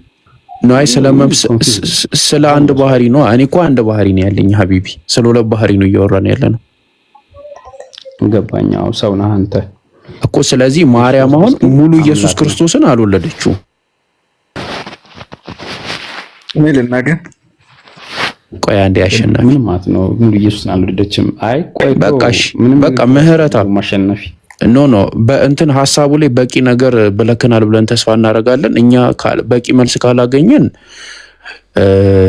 ወደ ሌላ ከሌሎች ጋር እንቀጥላለን። ጥያቄ እንቀጥል ወይ ብትቀጥል ደስ ይለኛል። አንተ በዚህ ሐሳብ ላይ እንቀጥል። እየሰብከውን ብትይቅ ጥሩ ነው። አንዴ ጨርሱ። ቆይ ሚውት አድርጓቸውና ቆይ አንዴ ምህረት ቤቱን ላስተካክል። ከአሁን በኋላ ሰው እያወራ ሚውት የሚያነሳ ሰው ሞዴሬተሮች ያስወርዷቸዋል። እሺ ካሁን በኋላ ሚዩት እንዳታነሱ። እናመሰግናለን። ምህረታብ ምን መሰለህ አሁን ማዛግ እንዳይሆን አይደለም ቆይ ማዛግ እንዳይሆን የተነሱ ሐሳብ ላይ በቂ ነገር ሰጥተናል ብለን እናምናለን። ለኛ ካልበቃ ሌሎችን ጠይቀን እንቀጥላለን። ወደ ጥያቄ ግባና ጠይቅና ለሌሎች እድል እንስጥ። እሺ ጥሩ እሺ በቃ እኔ ልቀጥልልህ። እኔ ምህረታብ ትንሽ ጨመር አድርጌ ብሄድ ጥሩ ነው። እዚህ ተጨማሪ ነው አሸናፊና እንዲያወርዱት ሞዴሬተሮች አያስቀምጡ። አሸናፊ ይጠቅማል። አይ አይደለም በቃ ጣልቃ አትግቡ ተባለ። እሺ ቀጥል። እሺ አንደኛ ጢሞቴዎስ 3:16 ላይ ያወጣልኝ። አንደኛ ጢሞቴዎስ ጥያቄ ነው ያለክ? አዎ ጥያቄ። አንደኛ ጢሞቴዎስ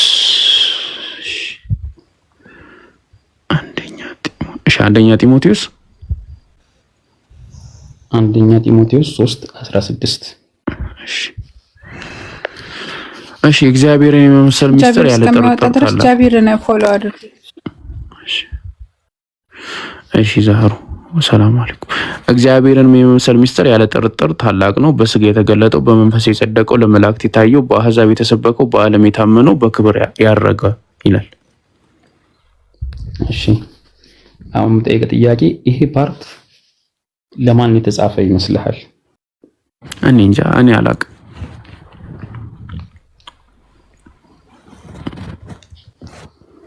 እሺ አታውቅም። ስለዚህ አሁን ቀደም የጠየቀኝ ጥያቄ ጋር በደንብ ስለሚገናኝ እንቀጥል። እኮ ምን መሰለህ መቀጠል ሳይሆን ሐሳቡ ላይ አሁን ጥያቄ ካለ ጥያቄህን ጠይቅ፣ ለሌሎችም እድል እንስጥ። እነሱ ቁጭ ብሎ ታዛቢ እንዳይሆን።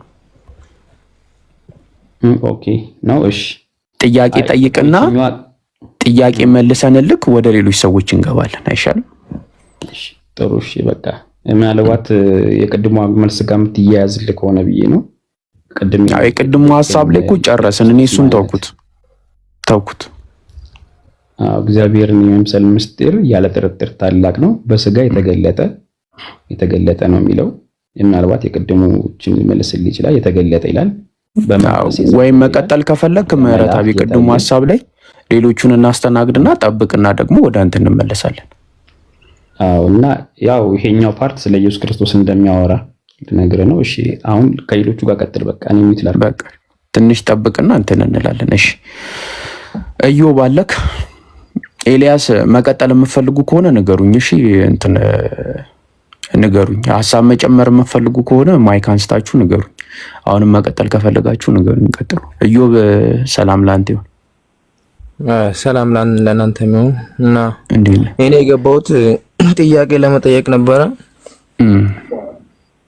እና እንትን ሰምቼ ነበር የገባሁትና ምን ከአብርሃም በፊት ነበር ወደሚለው አላህ አብርሃም ነበር ከሙሴም በፊት ነበር የሚለውን ሰምቼ ነው የገባሁት። አላህ ስትል ሰምቼ ነው እኮ። ምንድነው ጥያቄክ? እኮ ጥያቄ አሁን ነበር ወይ ነው? ማን የነበረው ከማን በፊት? አላህ። እሺ አላህ ከማን በፊት ማለት አብርሃም ጊዜም ነበር፣ ይስሐቅ ጊዜም፣ ያዕቆብ። አብርሃም ማን ነው? አብርሃም ነብይ ነው። ሲስተም ማስረጃ አብርሃም የሚባል ነብይ እኮ እንደ መጽሐፍ ቅዱስ አብርሃም ነው እንዴ? እኮ አሳየና ማስረጃ። እሺ ዘፍጥረት ኦኬ አንብብልን ከፍተክ ምዕራፍ 18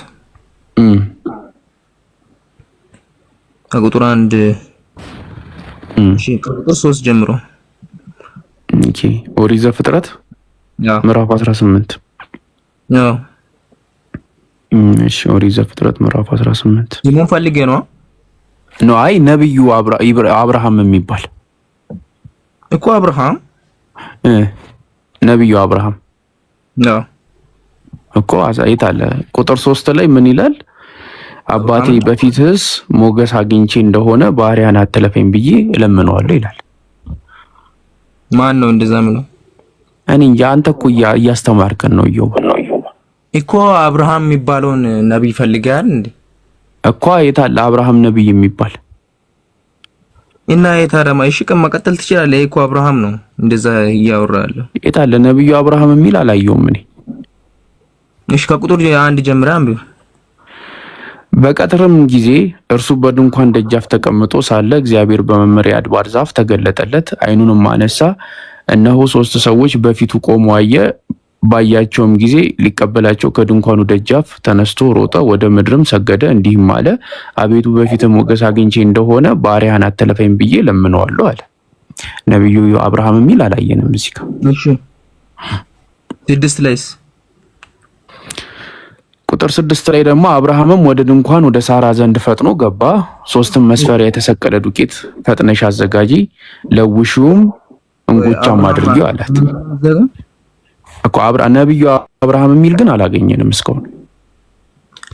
እና አብርሃም ነብይ አይደለም ነው የምትለው? እኔ እንጃ፣ አንተ እኮ ነው ያልከን። አሁን እኔ ነብዩ አብርሃም አልከን። እኛ አሁን ከአላህ በፊት የነበረ ነብዩ አብርሃም አናውቅም እኛ። ስለዚህ አንተ ታሳየናለህ አሁን። ከማን ቆይ ምን እያልከኝ ነው? አንተ እኮ ነው ቅድም አላህ በአብርሃም ጊዜ ነበር፣ በይስሐቅም ጊዜ ነበር፣ በኢየሱስ ጊዜም ነበር ስትለኝ የነበረው እኮ። አንተ ምን አልከን? ከአላህ በፊት የነበረ ነብዩ አብርሃም የሚባል አለ አልከን። ከዛ አሁን ማስረጃ እየጠየቁክ ነው፣ አሳየኸኝ። አሁን መጀመሪያ ነብዩ አብርሃምን እናግኘው፣ ከዛ እንቀጥላለን። መጀመሪያ አንተ ጥያቄ መረጃው ይሟላ እኮ። እኔ ያልኩት ቅድም መጀመሪያ ሳገባ በፊት አላህ ከአብርሃምም በፊት ነበር፣ ከይስሐቅም በፊት ነበር፣ ከያዕቆብም በፊት ነበር አልክ። እኔ ደግሞ ልጠይቅህ የገባሁት አላህ ነበር ወይ ነው? ከኢየሱስ በፊት ነበረ ነው? ኦኬ ነብዩ አብርሃምን ተውቆ። እኔ እኮ እንደዛ ነው መጀመሪያም ጥያቄ ለመጠየቅ ተሳስቼ ነው እንጂ። ኦኬ እኛ አምላካችን አላህ ከሁሉም በፊት ነበረ ብለን እናምናለን። እሺ በኢየሱስም ጊዜ ነበር? ከሁሉም በፊት እኮ አልኩህ፣ ፈጣሪ ነው ብለን ነው የምናምነው። እሺ ቁርአን ከመቼ ነው የመጣ? ከመጽሐፍ ቅዱስ በፊት ነው? አዎ ከመጽሐፍ ቅዱስ በፊት። እሺ እና እንደዛ ከሆነ ታዲያ መጽሐፍ ቅዱስ ላይ የሌለ ማለት ያለው ቃል ቁርአን ላይ እንዴት አልኖረም? ያው መጽሐፍ ቅዱስ ሲጀመር ራሱ መቼ ነው የመጣው? በፊት ከምንም በፊት ማለት ሙሴ ነው። ማስረጃ ስጠን እስቲ። ማስረጃ መጽሐፍ ቅዱስ የሚባል መጽሐፍ አንተ 66 መጽሐፍ ነው የምትቀበለው? አዎ። እሺ 66 የሚባል መጽሐፍ ቅዱስ የሚባል መጽሐፍ በፊት እንደነበረ ማስረጃ ስጠን። ከቁርአን በፊት ደስ እንዳለ ችግር የለው። ከቁርአን በፊት ሳይሆን እንደነበረ ነው እንጂ የሚያውቀው ከቁርአን በፊት አይደለም። ቁርአን ቅርብ እንደመጣ ግን አውቃለሁ። ችግር የለውም። አይ መጽሐፍ ቅዱስ የሚባል 66 መጽሐፍ ያለው መጽሐፍ የሚባል ስለመኖሩ ማስረጃ ስጠን፣ ከዛ እንቀጥላለን። እሺ ገላትያ ሂድ። ኦኬ ገላትያን ስንት? ምዕራፍ 1። እሺ ገላትያ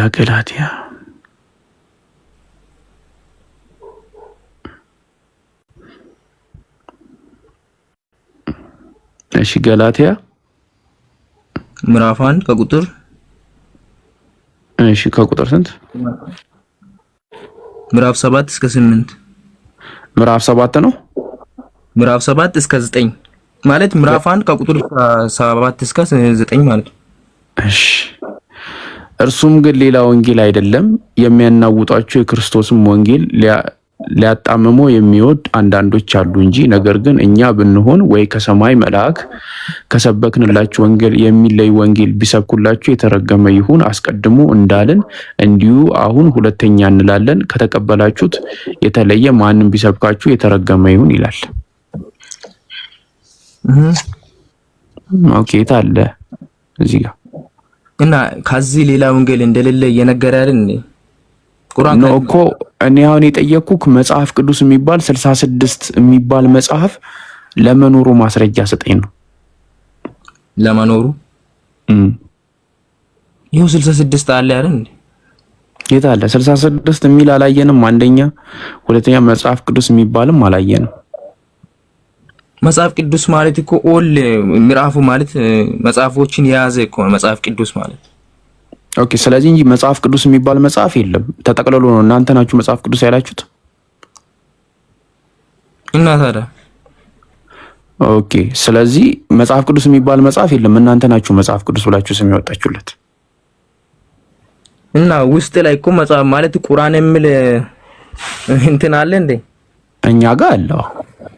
ቁርአን የሚለው ኢላዩ ላይ ነው። አይ አይደለም፣ ይሄ ቁርአን ይላል ከአምላካችን አላህ ለመሆኑ ጥርጥር የለውም ይላል። እና ይሄም እኮ እንደዛ ነው እንደው ነው። አይ መጽሐፍ ቅዱስ የሚል የለም። ስለ መጽሐፍ ቅዱስ እኮ ነው እያወራለሁ። ስለ መጽሐፍ ቅዱስ ስለ ወንጌል ነው እያወራለሁ። እሺ ወንጌል ማለት እኮ መጽሐፍ የእግዚአብሔር ቃል ነው። ወንጌል ማለት አራቱ ወንጌሎች ማለት ነው። ዮሐንስ፣ ሉቃስ፣ ማርቆስ እና ማቴዎስ። እሺ ገላትያን ወንጌል ነው እንዴ? ወንጌል ሳይሆን እሱ ትምህርት ነው፣ ደብዳቤ ነው።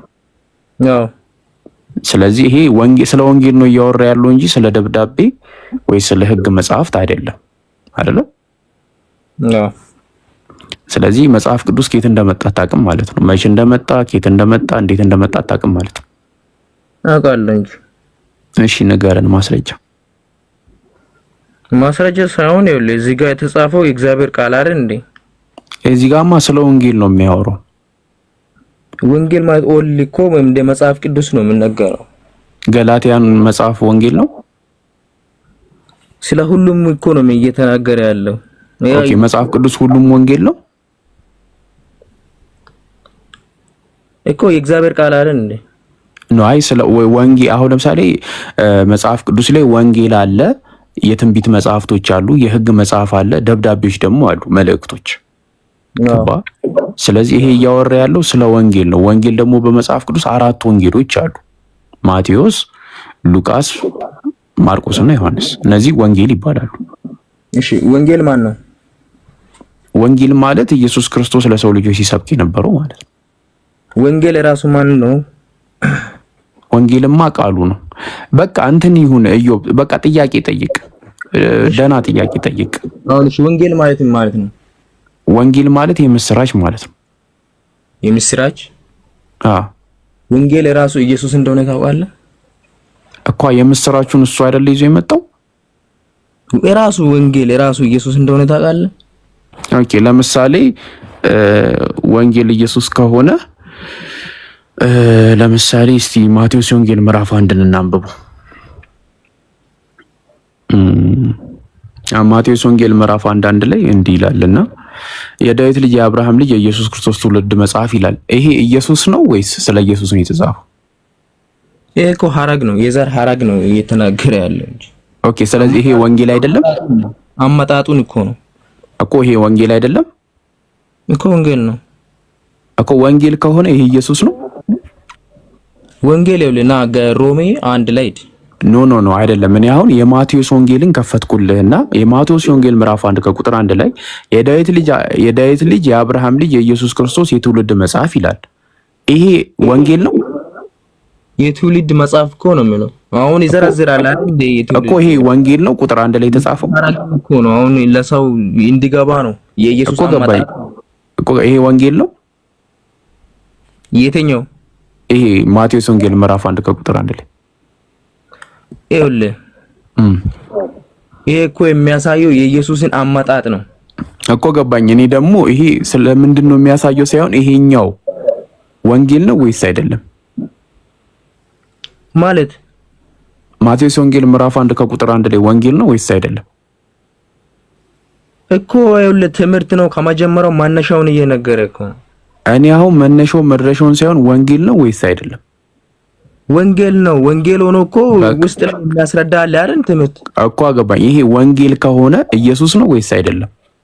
ወንጌል ኢየሱስ ነው። ኖ ማቴዎስ ወንጌል ምዕራፍ 1 ከቁጥር 1 ላይ ኢየሱስ ነው።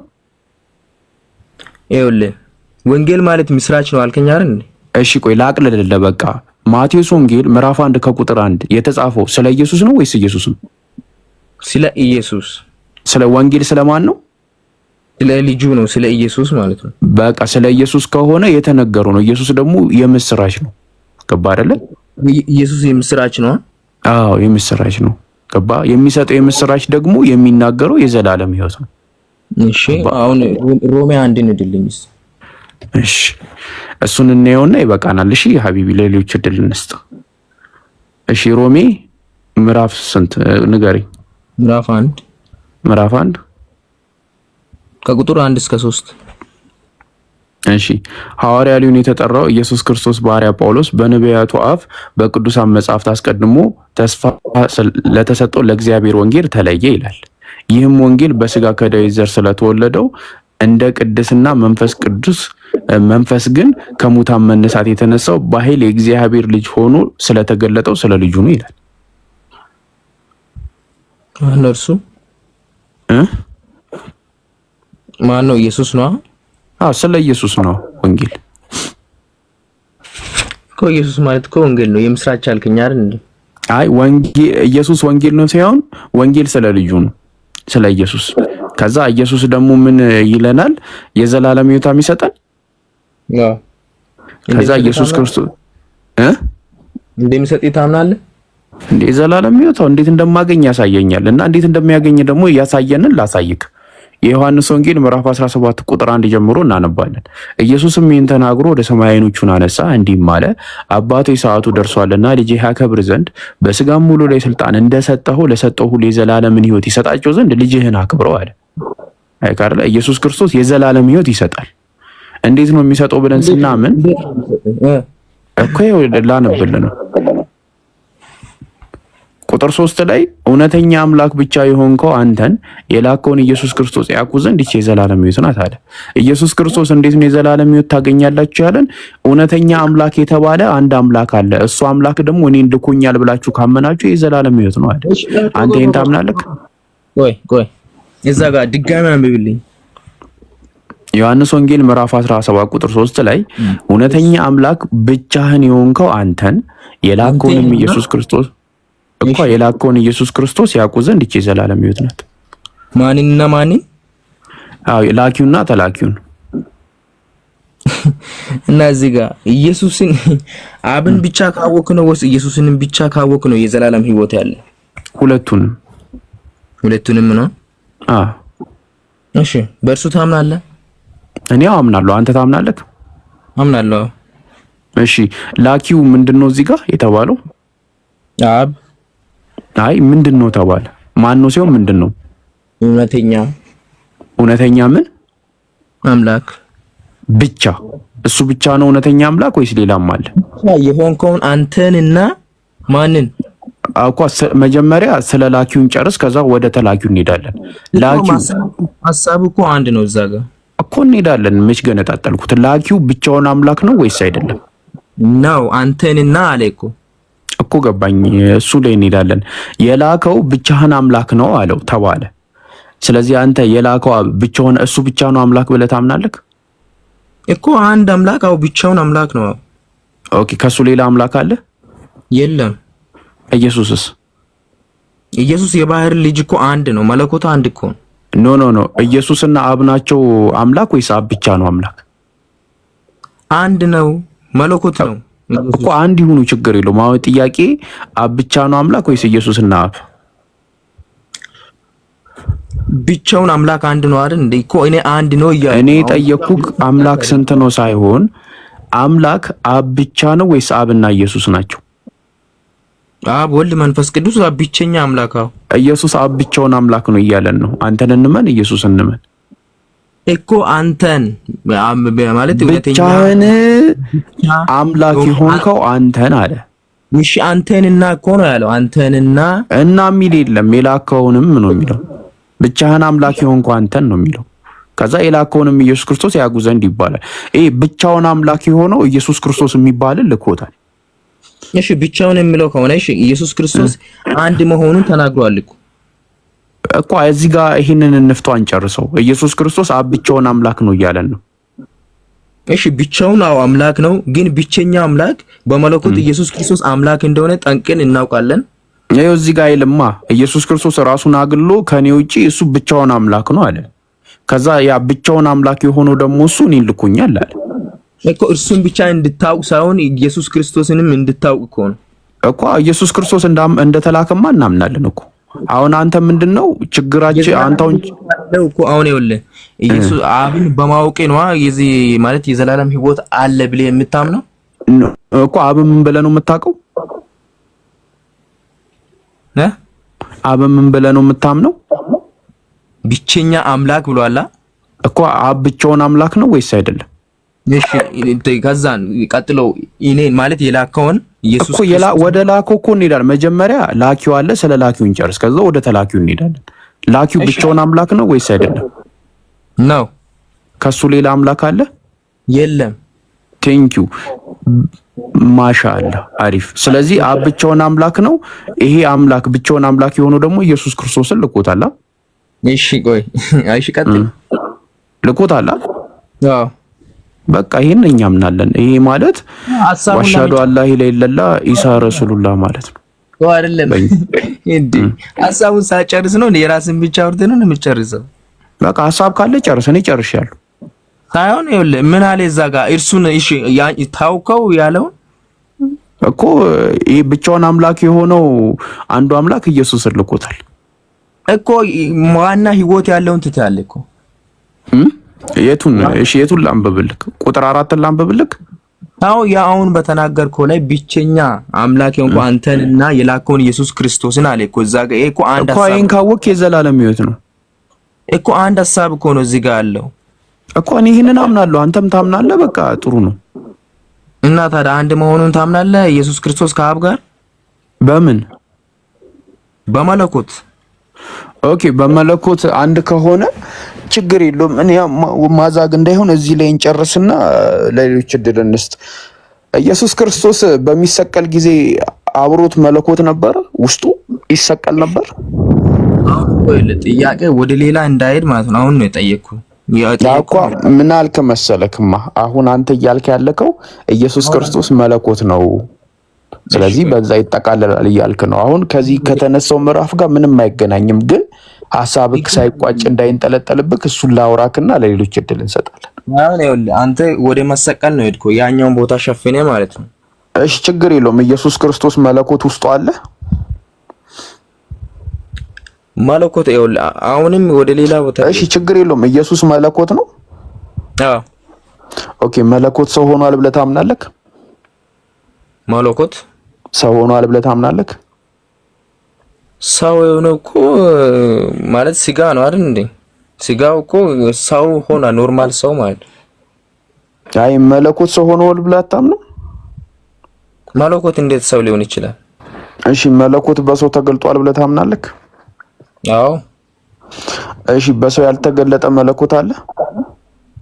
በሰው ያልተገለጠ ሌላ መለኮት አለ? አዎ።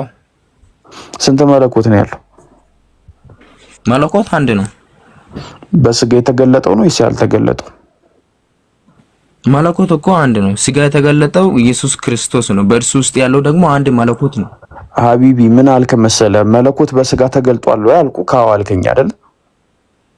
መለኮት እንዴት በስጋ ተገለጠ ማለት እኮ ካና ወጥቶ ተገለጠ እያልክ ነው ወይስ ምንድነው?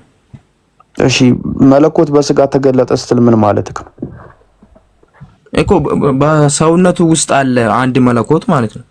ኦኬ ስለዚህ ኢየሱስ ክርስቶስ የለበሰው ስጋ ውስጥ አንዱ መለኮት ነበረ እኮ። መለኮት ነው ያለው። አሁን ወደ ሌላ ጥያቄ ኖ አይደል፣ ስለ መለኮት እያወራን ነው። እሺ ኢየሱስ ክርስቶስ ስጋ ውስጥ ያልነበረ መለኮት ነበረ? መለኮት አንድ ነው ወንድም እኮ። ስለዚህ ኢየሱስ ክርስቶስ ስጋ ውስጥ መለኮት ሁሉም አንዱ መለኮት ነበረ። መለኮት እሺ ኢየሱስ ክርስቶስ ስጋ ውስጥ አብ ነበረ? ያ መለኮትነት አዎ። የመንፈስ ቅዱስስ ነበር? ዮሐንስ ምዕራፍ 14 ንድ። እሺ ስለዚህ በኢየሱስ ክርስቶስ ሰውነት ውስጥ ስላሴ ናቸው ተገልጦ የነበሩት ማለት ነው። ምዕራፍ 14 ንድ። ችግር የለውም። እንትን ማስረጃ ስጠይቅክ ትነግረኛለህ። ስለዚህ በኢየሱስ ክርስቶስ ስጋ ውስጥ ስላሴ ነበር ተገልጦ የነበረው እኮ። በአካል 3 በመለኮት አንድ ነው። ኖ እኔ የጠየቅኩ ጥያቄ ኢየሱስ ክርስቶስ ሰውነቱ ውስጥ ተገልጦ የነበሩት ስላሴዎች ናቸው ማለት ነው ሶስቱም? ስለዚህ ማርያምን በስጋ የወለደችው ሶስቱም ነው ማለት ነው? ኧረ ወንድም ሌላ እኔ እኮ ያኛውን ቦታ እንድትሸፍን አልፈልግም። እኔ አልሸፍንም። ይሄንን ከተስማማ ከኔ እስማማልሃለሁ፣ ችግር የለም። የኔ ወንድም ይኸውልህ እኮ አሁን አንተ ኢየሱስ መለኮት መሆኑን እያስረዳኸኝ ነው። ያኛውን እኮ አንተ ያወራውን ብቻ ዛክተህ ወጣ። ኖ እንመለስ። አሁን አንተ ኢየሱስ መለኮት ነው አልከኝ። ከዛ ኢየሱስ መለኮት መሆኑን እያየን ነው። ይኸውልህ አሁን ያኛው ቦታ ማለት ነው እውነተኛ ብቻ የሆንከውን አንተንና የላከውን ኢየሱስ ክርስቶስን ያውቁ ዘንድ የሚለው አንድ ሐሳብ ስለሆነ ኢየሱስ ክርስቶስን የዘላለም ሕይወት እንድሰጥ ታምናለህ ወይስ አታምንም? ኢየሱስ ክርስቶስ እውነተኛ ብቻውን እውነተኛ አምላክ የሆነው እንደላከው እናምናለን። በዚህ የተነሳ የዘላለም ሕይወትን እናገኛለን ብለን እናምናለን። እሺ እርሱን ታምናለህ? እኛ እናምናለን። ሙስሊም ጠቅላላ ይሄንን ያምናል። ኢየሱስን ታምናለህ? ኢየሱስ ክርስቶስ ብቻውን አምላክ የሆነ አምላክ እንደላከው እናምናለን። ሕይወት እንደሚሰጥ ታምናለህ? ይሄንን በማመን ሕይወት እንደምናገኝ እናውቃለን። ይሄን እናምናለን። አዎ ይሄን እናምናለን። እሺ አሁን የምታገኝ ማለት የዘላለምን ሕይወት የምታገኘው ብቸኛ አምላክ የሆነውን አብን ስታገኝ ነው፣ ሲታውቅ ነው።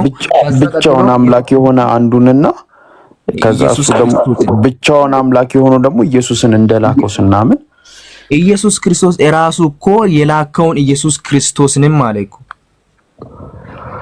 እሺ እዚህ ጥቅስ ላይ ያለክን ማጠቃለያ አንድ ደቂቃ ልስጥ ጨርስና ወደ ሌሎች እንሄዳለን። ሚውት አድርጌልሃለሁ።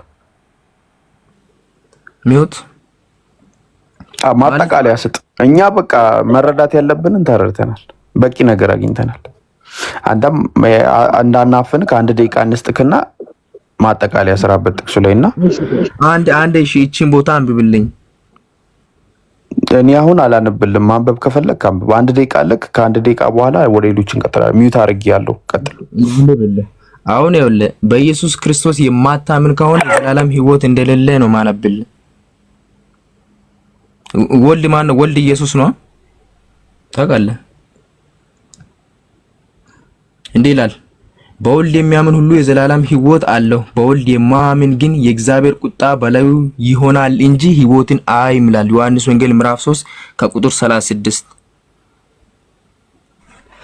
ስለዚህ በወልድ ካመንክ የዘላለም ሕይወት አለው። ኢየሱስ ክርስቶስ ከአብ ጋር በመለኮት አንድ እንደሆነ ካመንክ ነው እንጂ አብን ብቻ ለይተ ከኢየሱስ ለይተ የምታምን ከሆነ ሕይወት የለህም። ይሄን ይውቅ። ሁላችሁም ይሄን እንድታውቁ እነግራችኋለሁ። በወልድ ካመናችሁ ሕይወት አለ። በወልድ የማታምኑ ከሆነ ግን የእግዚአብሔር ቁጣ በላያችሁ ላይ ነው እንጂ ሕይወትን መቼ እንደሆነ አታዩም ይላል የእግዚአብሔር ቃል ሲናገር። ወዳችኋለሁ። ያለ ኢየሱስ ሕይወት የለም፣ መንገድ የለም። ወደ መንግስተ ሰማያት መግባት የሚባል ሐሳብ ነው የለም። እሺ እዮብ እናመሰግናለን። ደቂቃን ጨርሰሃል። እናመሰግናለን ያመንክበትን ስላካፈልከን። ያው ከተወያየነው ነገር ሰው ሐሳቡን ወስዷል ብለን እናምናለን። ኤልያስ መቀጠል ትፈልጋለህ? አለክ ኤልያስ? እሺ ማን ነው የሚቀድመው? ወይ ሰው ነው ሙሉ ቀን ወይስ ይሁዳ? የምትቀድማችሁ አንዳችሁ ማይክ አንስታችሁ ቀጥሉ። ሰላም ይሁዳ፣ ሰላም ላንቺውን። እንዴት ነሽ? ሰላም ይብዛ፣ እግዚአብሔር ይመስገን። የትኛው ቤተ እምነት ነሽ? እኔ ክርስቲያን ነኝ። የትኛው? ኦንሊ ጂሰስ፣ ፔንጤ፣ ኦርቶዶክስ? ባይዘው በሃይማኖት ስም አላምንም፣ ግን ያው በስላሴ ክርስቲያኑ ሁሉ በስላሴ ስለሚያምን በስላሴ አምናለሁ።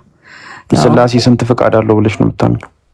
እኔ አውቃይ አንዴ ይክሩ ቅድም ከምረታብ ጋር ምረታብ ነው ከሱ ጋር ባወራችሁ ዙሪያ እኔ ገባኛል። እሱን ብቻ ተናግሬ ለመውረድ ነው የፈለኩት ከማውቀው ማለት ነው። እና ስለ ክርስቶስ ቅድም ስታወሩ መጽሐፍ ቅዱስ ላይ ኦሪት ዘፍጥረት ላይ ለምሳሌ ምን ይላል? እግዚአብሔርም አለ ይላል ሰውን በአርአያችንና በአምሳላችን እንፍጠር። ይሄ ማለት እግዚአብሔር እውነት ግን ነው ማለት እግዚአብሔር አይወልድም አይወለድም። ይሄንን ሁሉም ክርስቲያን ያምናል። ክርስቶስ የመንፈስ ሁሉም ክርስቲያን አያምንም። ይሄንን አይወልድ ክርስቲያን የሆነ ሁላ በዚህ ማመን አለበት። ምክንያቱም እግዚአብሔር አያምንም። እግዚአብሔር ያምናል። ለምን አያምንም? ቆይ አንዴ ጣልቃ እያስከበርኩልሽ እኮ ነው ያለው አይደለ? አሁን ያምናሉ። አሁን ኦርቶዶክሶች አብ ወላዲ ወልድ ተወላዲ መንፈስ ቅዱስ ሰራጺ ነው ብለው ነው የሚያምኑት። ስለዚህ የራስሽን እምነት ብቻ አስቀምጠሽ እያጠቅልዩ። ኦኬ ብቻ እኔ ማምነው አብ አይወልድም አይወለድም፣ አብ መንፈስ ነው እግዚአብሔር ማለት ነው። ያው በእስልምና አላህ ግን እዚህ ጋር አሁን የዮሐንስ ወንጌል ኦሪት ዘፍጥረት ላይ እንጨርስ። እኮ አንድ እኮ ስለሚያደርጋቸው ነው። ኦሪት ዘፍጥረት ላይ ምን ይላል? ያኛውንም ብታመጣው እዚህ ጋር ይሄኛውንም እዛ ጋር ብታመጣው አንድ ነው። እግዚአብሔር እኮ ዘፍጥረት ላይ እንጨርስና ዮሐንስ ወንጌል ይላል። ኦኬ እግዚአብሔርም አለ ሰውን በአራያችንና በአምሳላችን እንፍጠር አለ። እዚህ ጋር ማለት እግዚአብሔር ብቻውን ቢሆን ኖሮ በአራያዬና በአምሳሌ ልፍጠር ነበር የሚለው። ይሄን ኦኬ እዚህ ጋር የሚያወራው ማን ነው? እግዚአብሔር ነው። ለማን ነው የሚያወራው? እግዚአብሔርም ማለት ከዚህ በፊት እኮ ምንም ነገር የለም። ኖ አይ እኔ ዮዳ እየጠየቅኩሽ ምን መሰለሽ፣ እግዚአብሔርም አለ የሰው ልጅን እንደ መልካችን እንደ ምሳሌያችን አድርገን እንፍጠር አለ። እዚህ ጋር እግዚአብሔር ብቻውን አለመሆኑን ያሳያል አልሽ አይደለ? እዚህ ጋርማ ብቻውን ነው እግዚአብሔር እዚህ ጋር ብቻውን ነው። ግን ሰውን ከአፈር ከመፍጠሩ በፊት ሰውን በአራያችንና በአምሳላችን እንፍጠር ማለት ሌላ አካል ነበረ ማለት ነው። በቃ እኮ እሱን ነው ያልኩሽ። እግዚአብሔር እዚህ ጋር ብቻውን አይደለም፣ ሌሎችም አካላቶች አሉ። እነማን አሉ እኮ? እሱ እነማን ናቸው? እሱ የፈጠረው ሰማይና ምድር ፈጠረ፣ ሁሉ ነገር ከፈጠረ በኋላ ፋይናሊ መጨረሻ ላይ እግዚአብሔር ማለት ሰውን በአራያችንና በአምሳላችን እንፍጠር ይልና እኮ አገባኝ። እሱን ሰሞሽ ዳይ እንፍጠር የሚለው እግዚአብሔር ነው። እግዚአብሔር ነው እንፍጠር ማለት ለማን ነው የሚለው እኮ? እሱን እኮ ደግሞ ልምጣልህ እዚህ ጋራ። እሺ ከዛን እኮ ያንተ መረዳት እኔ አሁን እንትን እያልኩ ነው። ገብቶሃል? ልከራከርህ አይደለም ባይዘው የገባኝ ይሄ ነው። ከዛ ደግሞ አንተ የገባህን ትነግረኛለህ። እኔ ደግሞ ዮዳዬ ምን መሰለሽ እስካሁን ስታስረጅኝ እግዚአብሔር ኦሪት ዘፍጥረት ምዕራፍ 1 ቁጥር 28 ወይ 26 ላይ ነው መሰለኝ። እግዚአብሔርም አለ የሰውን ልጅን እንደ ምሳሌያችን እንደ መልካችን እንፍጠር አለ ይላል አይደለ? ከዛ ይሄን ጥቅሳው ልታስረጅኝ የፈለግሽው እዚህ ጋር አንድ አካል ብቻ አይደለም ያለው ከአንድ በላይ አካል ነው ያለው የሚለውን ነገር ልታሳይኝ ነው አይደለ? እኮ እሱን ደግሞ እዚህ ጋር ይመጣል። እኔ አሁን ይሄን ነገር እኮ ተቀበልኩሽ ዮዳይ። እኔ አሁን አላስቸግርም። በነገራችን በጣም ነው የምረዳው ሰው እኔም ለመረዳት እኮ ነው። አዎ ከዛ ተቀበልኩሽና ስለዚህ እዚህ ጋር አንድ አካል አይደለም ያለው ከአንድ በላይ አካል ነው። እሺ ስለዚህ ሲናገር የነበረው ማን ነው? እግዚአብሔር። ለማን ነው የሚናገረው እኮ እሱ? እሺ ልጨርስና ከዛ ታስረዳኛለህ። እሰማለሁ። እኔ ላስረዳሽ እኮ አይደለም እንድታስረዳኝ ሳይሆን እግዚአብሔር የሰው ልጅ እንደ ምሳሌያችን እንደ መልካችን እንፍጠር አለ ሲል ለማን ነው የሚለው እኮ? አሁን ይሄ ቃል እኛ አሁን ክርስቲያኖች እንደምናምነው ክርስቶስ ዮሐንስ ወንጌል ምዕራፍ 1 ላይ እንደሚናገረው በመጀመሪያ ቃል ነበረ፣ ቃልም በእግዚአብሔር ዘንድ ነበረ፣ ቃልም በእግዚአብሔር ነበረ፣ ይህም በመጀመሪያ በእግዚአብሔር ዘንድ ነበረ ብሎ ይዘረዝረዋል። ስለዚህ ቃል ከእግዚአብሔር ጋር ነበረ ማለት ነው። ያ ቃል አሁን እኛ እንደምናምነው ክርስቲያኖች ያ ቃል ክርስቶስ ነው ብለን ነው የምናምነው። ኦኬ ቃል እግዚአብሔር ነው። በመጀመሪያ ቃል ነበረ፣ ቃል ክርስቶስ ነው።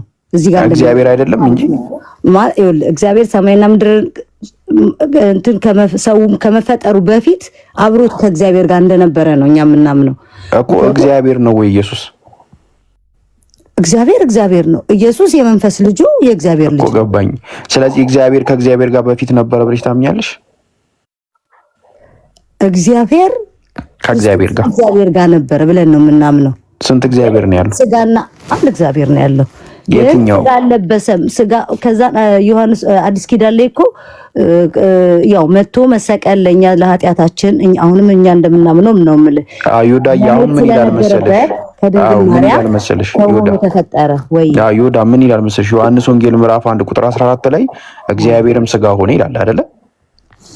ኦኬ እግዚአብሔርም ስጋ ሆነ ወይ ደግሞ ቃልም እግዚአብሔር ወይ አንዴም አንድ አትግባቡም እኮ እኔ ልስማችሁ ትለያያላችሁ።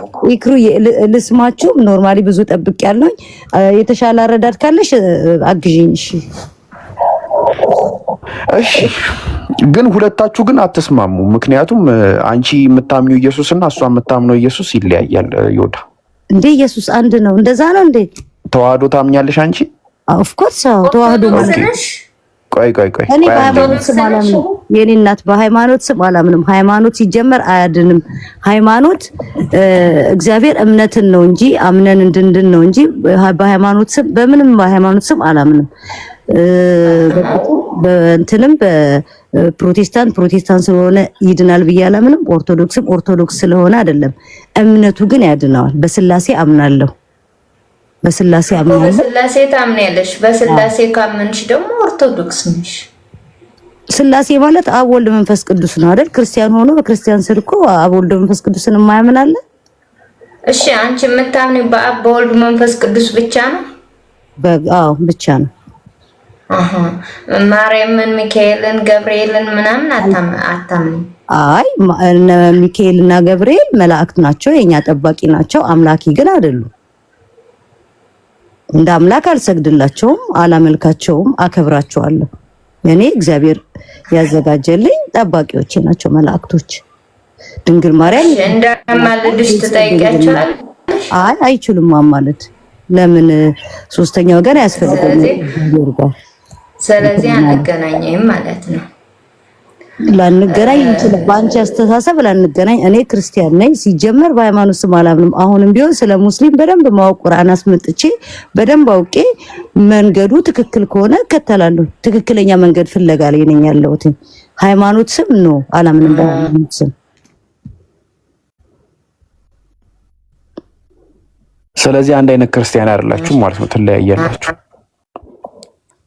እንግዲህ በስላሴ ማመን ክርስቲያን ነኝ ብዬ ነው ማሰብ። በነገራችን ላይ ይወዳ እኔ ፖለቲካ ምናምን ሳይሆን የምታምኑት ኢየሱስ ራሱ ይለያያል። የሚገርምሽ ነገር እኔ እንግዲህ ማምነው ኢየሱስ አንድ እንደሆነ ነው። የድንግል ማርያም ልጅ ለምሳሌ አንቺ ኢየሱስን አብ ወልዶታል ብለሽ ታምኛለሽ? በመንፈስ ነዋ። በመንፈስ ሰው ሆኖ መፈጠር ስላለበት ከድንግል ማርያም በመንፈስ ተወለደ እንጂ ወልዶታል ብለሽ አታምኝማ። አምላክ ነው። አይ አብ አይወልድም አይወለድም። አሙ ደግሞ ወልዶታል ብላ ታምናለች። እሺ አንቺ ያልተወለደ ኢየሱስ ነው የምታምኚው፣ እሷ ደግሞ የተወለደ ነው። እንዴት ይሆናል? አብ አይወልድም አይወለድም። ይሄ ታወቀ ነው። እኔ እንጃ። እሙ አብ አይወልድም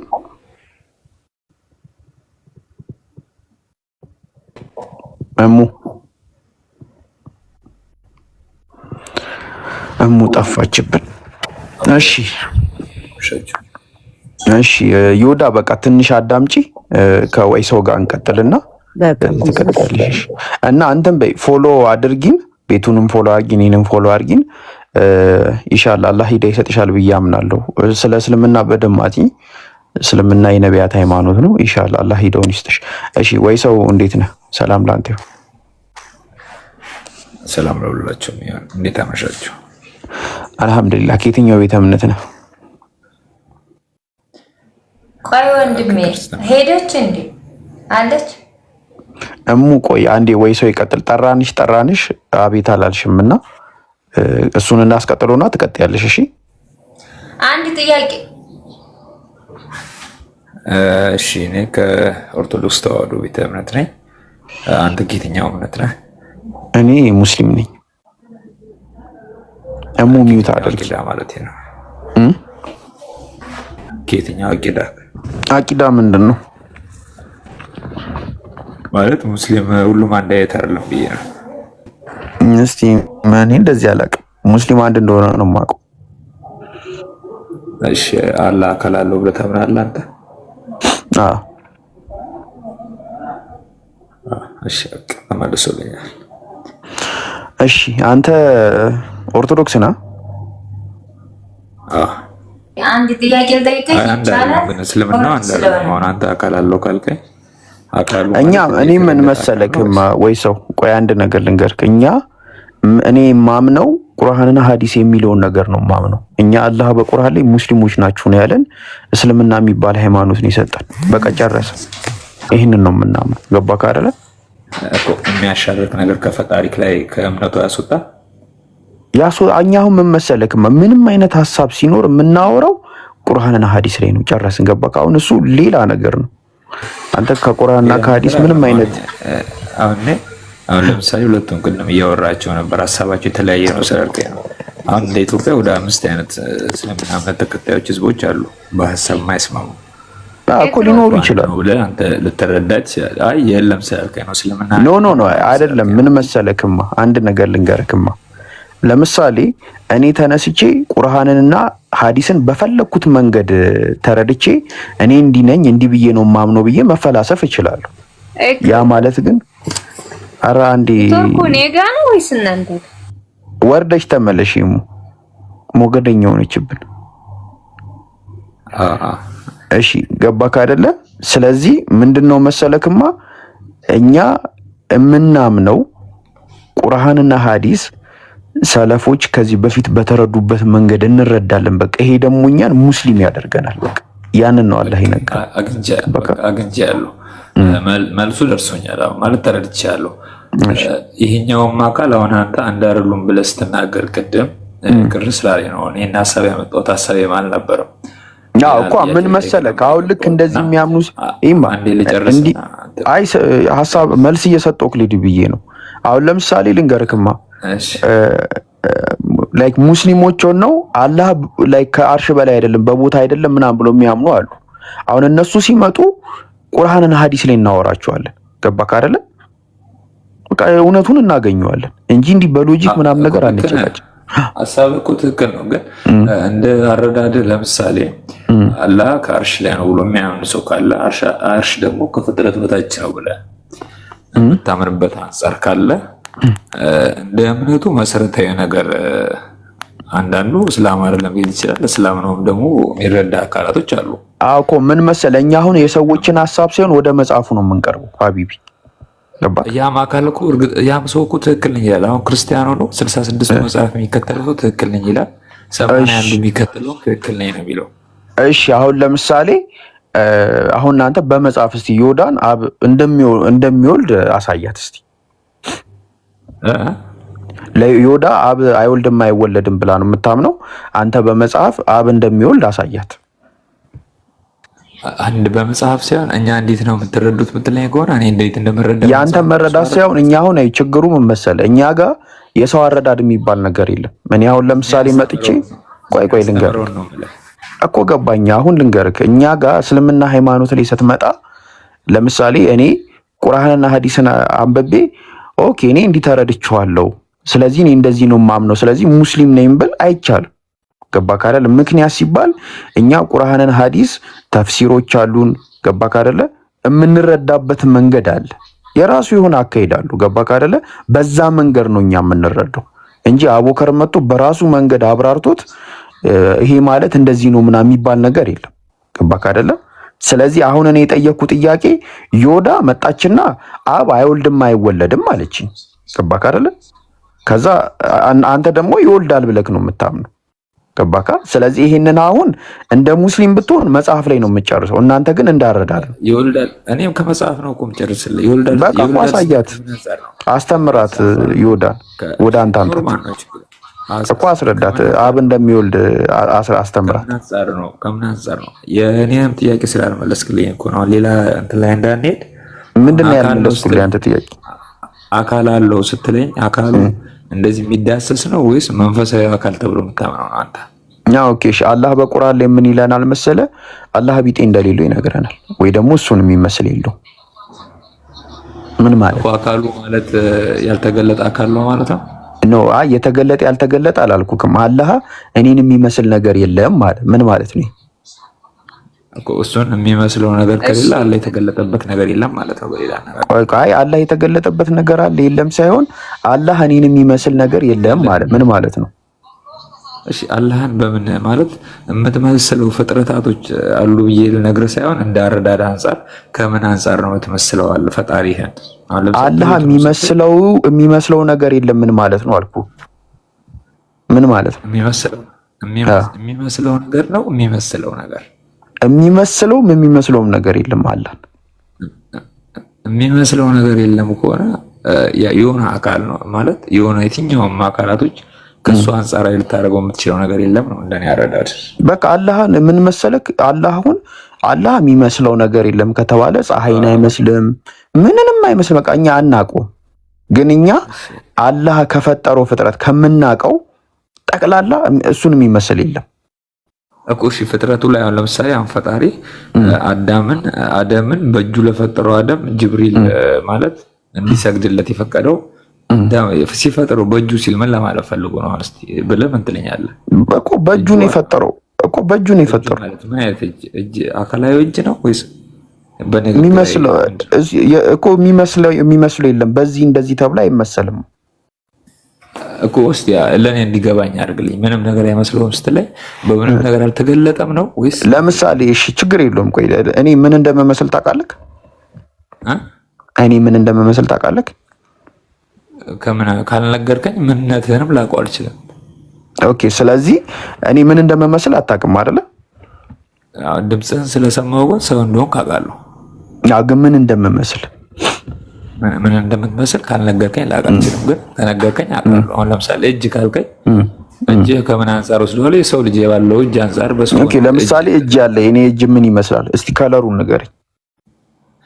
አሁን ለምሳሌ መግለጽ አለብህ። አሁን እኛ ፈጣሪ በእጆቹ የሆነ ነገር አደረገልን ስትል በረከት ሊሆን ይችላል። እንደዚህ እኔ አሁን የጠየኩህ ጥያቄ ምን መሰለህ? እኔ አሁን እጅ አለኝ። የእጄ ከለር ምን አይነት ነው ታውቀዋለህ? ካላየው ላውቀው አልችልም። ካላወቀው አታውቀውም አይደለ? ስለዚህ እኛ አምላካችን አላህ እጅ በእጁ ፈጠረ ስለ ወይ እጅ አለው ስንል መለኮታዊ እጅ አለው። መለኮታዊ እጅ ደግሞ ምን አይነት ነው ብትለን እኛ አናውቀውም፣ አልተነገረንም። ሌላ ደግሞ ምንድነው የሚመሰልበት ነገር የሰው እጅ አይደለም፣ እንዲህ እጅ የምትለው ነገር አይደለም። በቃ እሺ አሁን ፍጥረት ውስጥ ሊገባ አይችልም፣ ከፍጥረት አንፃር ሊገለጽ አይችልም ነው ባጭሩ። አንተ አይደለም አሁን ለምሳሌ እሺ እንዴት ነው ከፍጥረት አንፃር ሊገለጽ አይችልም ከሆነ ፍጥረት ውስጥ ሊገባ አይችልም ከሆነ ፍጥረት ውስጥ የሚገባበት ቦታ አለ ቁርአን ላይ። አይ ፍጥረት ውስጥ ይገባል አይገባም ምናምን ሳይሆን እኛ ስለ አላህ አካላቶች ነው እያወራን ያለው ነው። እሺ ስለ አላህ አካላቶች እኔ ትንሽ ማቆን ልበልና አርም ኖ ይሄንን እንጨርስና ከዛ እንትን ወደኛ ጥያቄ ደግሞ እንገባለን። አካሉ የተገለጸና የተገደበ ነው ብዬ አስባለሁ እኔ እሺ በቃሽ ማስረጃ ስጠንና እንቀጥል። እሺ ማስረጃውን መሰለም አሁን ለምሳሌ በተለያየ መንገዶች ላይ ቁርአን ላይ የአላህ አካል እንዳለው አይን እንዳለው ቁጥር ጥቀስ እጅ እንዳለው አታምንም? አይ ጥቀስልን ቁጥር። አሁን አንተ ምን መሰለህ አሁን ተረት እንዳይሆን አንተ ሐሳቤን ይገልጽልኛል ብለህ የምታስበውን የቁርአን አያ ክፈትና እያነበብን እንዴ አይሻልም?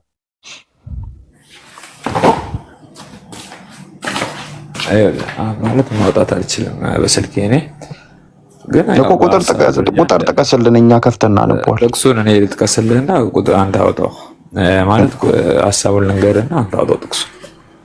እኔ አሁን ምን መሰለህ በሐሳብ ቁጥር ማውጣት አልችልም እኔ ገና ነኝ ለዛ። ስለዚህ ቁጥር ጥቀስልን። አሁን ለምሳሌ የሌሊቱ 1/3 ላይ ወደ ፍጥረቱ ይገባል ይላል። እኔ አላውቅም እንደዚህ የሚል እሺ ሌላ አውጣት ጥቅሱ። እሺ አውጣ እስከዛ መረጃውን እስከዛ ሙ ትቀጥል። እሺ ሙ ቀጥይ ወይ እዚህ ላይ ጥያቄ መጠየቅ እችላለሁ አይደል? ክሩዬ ትችያለሽ ሙዬ። ጥያቄ ምን መሰለህ አላህ ታይቶ ያውቃል? አያውቅም። እሺ ለምንድን ነው ያልታየበት ምክንያት? እኛ ማየት ስለማንችል። እሺ መሐመድና አላህ ተነጋግረው ያውቃሉ? አዎ። እሺ መሐመድና አላህ ተነጋግረው ካወቁ እናንተ እንዴት ማየት አትችሉም? እሺ መሐመድና አላህ ከተነጋገሩ ላስረዳሽ። መሐመድ ጥያቄን ጨርስና ከዛ ሁሉንም ጠቅለህ ታስረዳኛለህ። መሐመድና አላህ ተነጋግረው ያውቃሉ የሚል ጽሑፍ በቁርአናችሁ የለም አይደል? አለን፣ ማስረጃ አለን፣ እንሰጥሻለን ከፈለግሽ። እሺ እጠብቃለሁ። እሺ ቆይ ግን ቆይ ይሄን እንጨርስ ብለሃል። ታይቶ ያውቃል ታይቶ አያውቅም ነው ያልከኝ? እንጨርስ። አንቺ እኔን አይተሽኝ ታውቂያለሽ? አይውልህ አንተን አይቼህ አላውቅም። ለምን? እንዴት አይሃለሁ ሳላውቅህ? እኮ ማለት አሁን እኮ እኔን ማየት ትችያለሽ አይደለ? እኮ እኔ እኮ አሁን ጥያቄ ላመጣልህ የቻልኩት ማለት ነው። አላህ ታይቶ የማያውቅ ከሆነ እናንተ እንዴት ልታመልኩት ቻላችሁ? አይታችሁት የማታውቁትን ነገር እንዴት የኛ ነው ፈጣሪያችን ነው ልትሉ ቻላችሁ ነው? ኦኬ አንቺ የምታመልኪውን አይተሽው ታውቂያለሽ? አዎ በግላጭ ለኛማ ታይቶን እኮ ከድንግል ማርያም ተወልዶ እኮ መሰከረ ለኛ። እንደውም ስለዚህ አንቺ አምላክሽን አይተሽው ታውቂያለሽ ማለት ነው? አይውልህ አምላክሽን አይተሽው ታውቂያለሽ? እኛ እኮ የምናመልከው አምላክ በግላጭ እያየን እኮ ነው የምናመልከው እኮ። አምላክን አይተሽው ታውቂያለሽ ወይ? አዎ ታይቷል። አይ አንቺ አይተሽው ታውቂያለሽ? አይውልህ እኔ በሰዓቱ ላልወለድ ይችላል። ኦኬ እሺ አምላክሽን ያዩት ሰዎች አሉ? አምላክን የማያዩት እና አብርሃም እና ሚካኤል እና ገብርኤል 12 ሐዋርያቶች አሉ። ከነሱ 12 ሐዋርያቶች አምላክሽን አይተውታል በፎቶ 12 ሐዋርያት አምላክሽን አይተውታል? ወርዶማ ለነሱ እኮ አስተምሯቸው ነው እኮ። ኦኬ እሺ ገባኝ። በስጋ ተገልጦ በስጋ ተገልጦ ገባኝ ፎቶ ሳይሆን ገባኝ። እሺ ስለዚህ 12 ሐዋርያቶች አምላካቸውን ሲያዩት ሌላ ያላዩት አምላካቸው አለ ወይስ አንዱን አምላካቸውን ያዩት? ማለት 12 ሐዋርያት አምላካቸውን አይተዋል አልሽኝ። እሺ አልኩሽ። ሌላ ያላዩት አምላክ አላቸው? ያላዩት አምላክ አላቸው እንዴ? ያላዩት አምላክ እንዴት ይኖራቸዋል? አብን አይተውታል? አብም ወልድም መንፈስም እሱ ነው። አብን አይተውታል ወይ? አብ ወልድ መንፈስ ቅዱስ አንድ ናቸው እኮ በመለኮት አንድ ናቸው እኮ። ገባኝ። አንድ ናቸው ገባኝ። አብን አይተውታል ወይስ አላዩትም? አብ እኮ እሱ ራሱ ነው። ኦኬ አብ ኢየሱስ ነው? ኦኬ መንፈስ ቅዱስም ኢየሱስ ነው? ስለዚህ ስላሴ ኢየሱስ ነው ማለት ነው? አይደለም። ስላሴ እኮ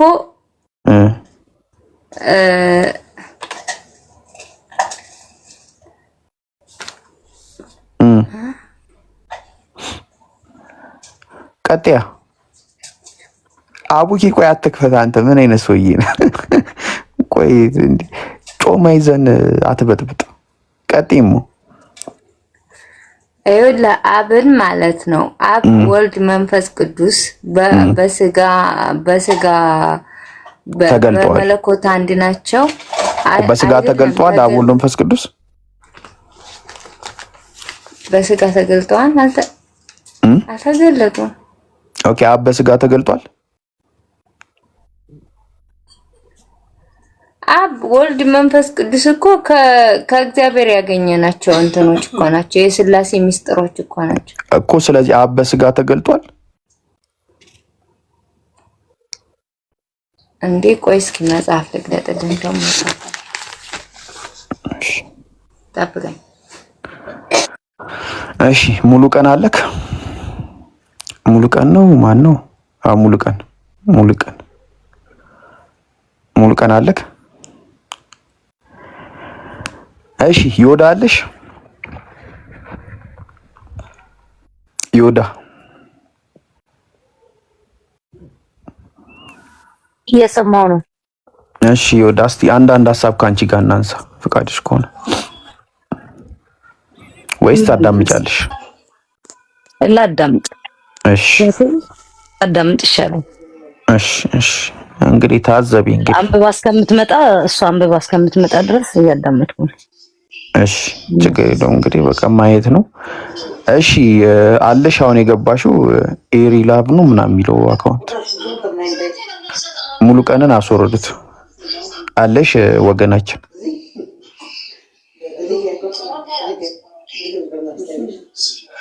ኤሪ ላቭ አለሽ? እሺ አስወርዷት። እሷን ሙሉ ቀንን ማስወርዱት። ሌላ ሰው ካለ አስገቡ። ሞዴሬተሮች አስወርዱ ሪፖርት እንዳይሆን። ኢራንም ያሁኗንም የገባችውን አስወርዷት። እሺ ታማ አለክ ታማ ሰላም አለይኩም። እሺ ወአለይኩም አሰላም ወራህመቱላሂ ወበረካቱ። የኔ ሙስሊም ነኝ ጋር ስለገባ ነው ሙስሊም ነኝ። ተሳስተን የገባው አይ ተሳስቼ ሳይሆን እሺ ዮኒ አለክ ዮኒ ወይ እሺ ሰላም እንዴት ነህ? አይ ነው እኔ ልጠይቅ ነው እና ደግሞ ለእሙ ልመልስላት ነው ማለት ከየትኛው ቤተ እምነት ነው? በስራዬ ላይ ፈጣሪን ማንም እንደማያዩ ይናገራል እኮ ከየትኛው ቤተ እምነት? እንደገና ደግሞ አይ ለምን እንደማንደማመጥ ነው ግራ። ዮኒ መጀመሪያ እኔን አዳምጠኝ። ከየትኛው ቤተ እምነት ነህ? ወይ እኔ ሙስሊም ነኝ እኮ ቆይ ችግር የለውም። የእሷን ማሻአላ እሺ ቆይ የእሷ አሁን መረጃ ተጠይቃ ታምጣ። እሺ እንትና ሙሉ ቀን አለክ አለ እሺ ሰላም እንዴት ነህ? ከየትኛው ቤተ እምነት ነህ? አለ እግዚአብሔር ይመስገን። እኔ ኢየሱስን ተከታይ ነኝ። ኢየሱስ እናት አለው? አዎ። እሺ የማርያም አባት ማን ይባላል? እኔ ራሴን ልጠይቂ ነው የገባሁት እሱን አይደለም። አንተ ከቁርአን ልጠይቂ ነው እኮ ይመልስና ትጠይቃለህ። ማርያም አባት አላት? አላውቅም። አባት የላትም ማርያም? አላውቅም እኮ አባት አላት ወይ? ማን ነው ሲሆን አላት ወይ? አባት የሌለው ሰው አለን እኮ ማርያም አባት አላት ወይ? ለማርያም አባት አላት ወይ? እንዴት ነው ማይኖራት? ኦኬ የማርያም አባት የእግዚአብሔር አያት ነው? አንተ እንደምታስበው አይደለም። ኦኬ የማርያም አባት ለእግዚአብሔር አያቱ ካልሆነ ታዲያ ምኑ ነው? አንተ እንደምትረዳውና አንተ እንደምታስበው አይደለም እኮ። እንዴት ነው? ይኸው ለምን መሰለህ ኢየሱስ ልጅ የተባለው እኔና አንተ እንደተወለድ ነው አይደለም። የተወለደው ኢየሱስ የሰውን ልጅ ለማዳን ሲል ነው እንጂ ሰው የሆነው እሱ ከጥንትም ነበር። በቃ እሺ ጥያቄን ጠይቅ። ኦኬ ልጠይቅ የኔን ጥያቄ። እሺ በቁርአናችሁ ውስጥ ማለት ነው ምዕራፍ 4:159 እሺ እሱን ቦታ ክፈትልኝና አንብብና ጥያቄን ጠይቅ።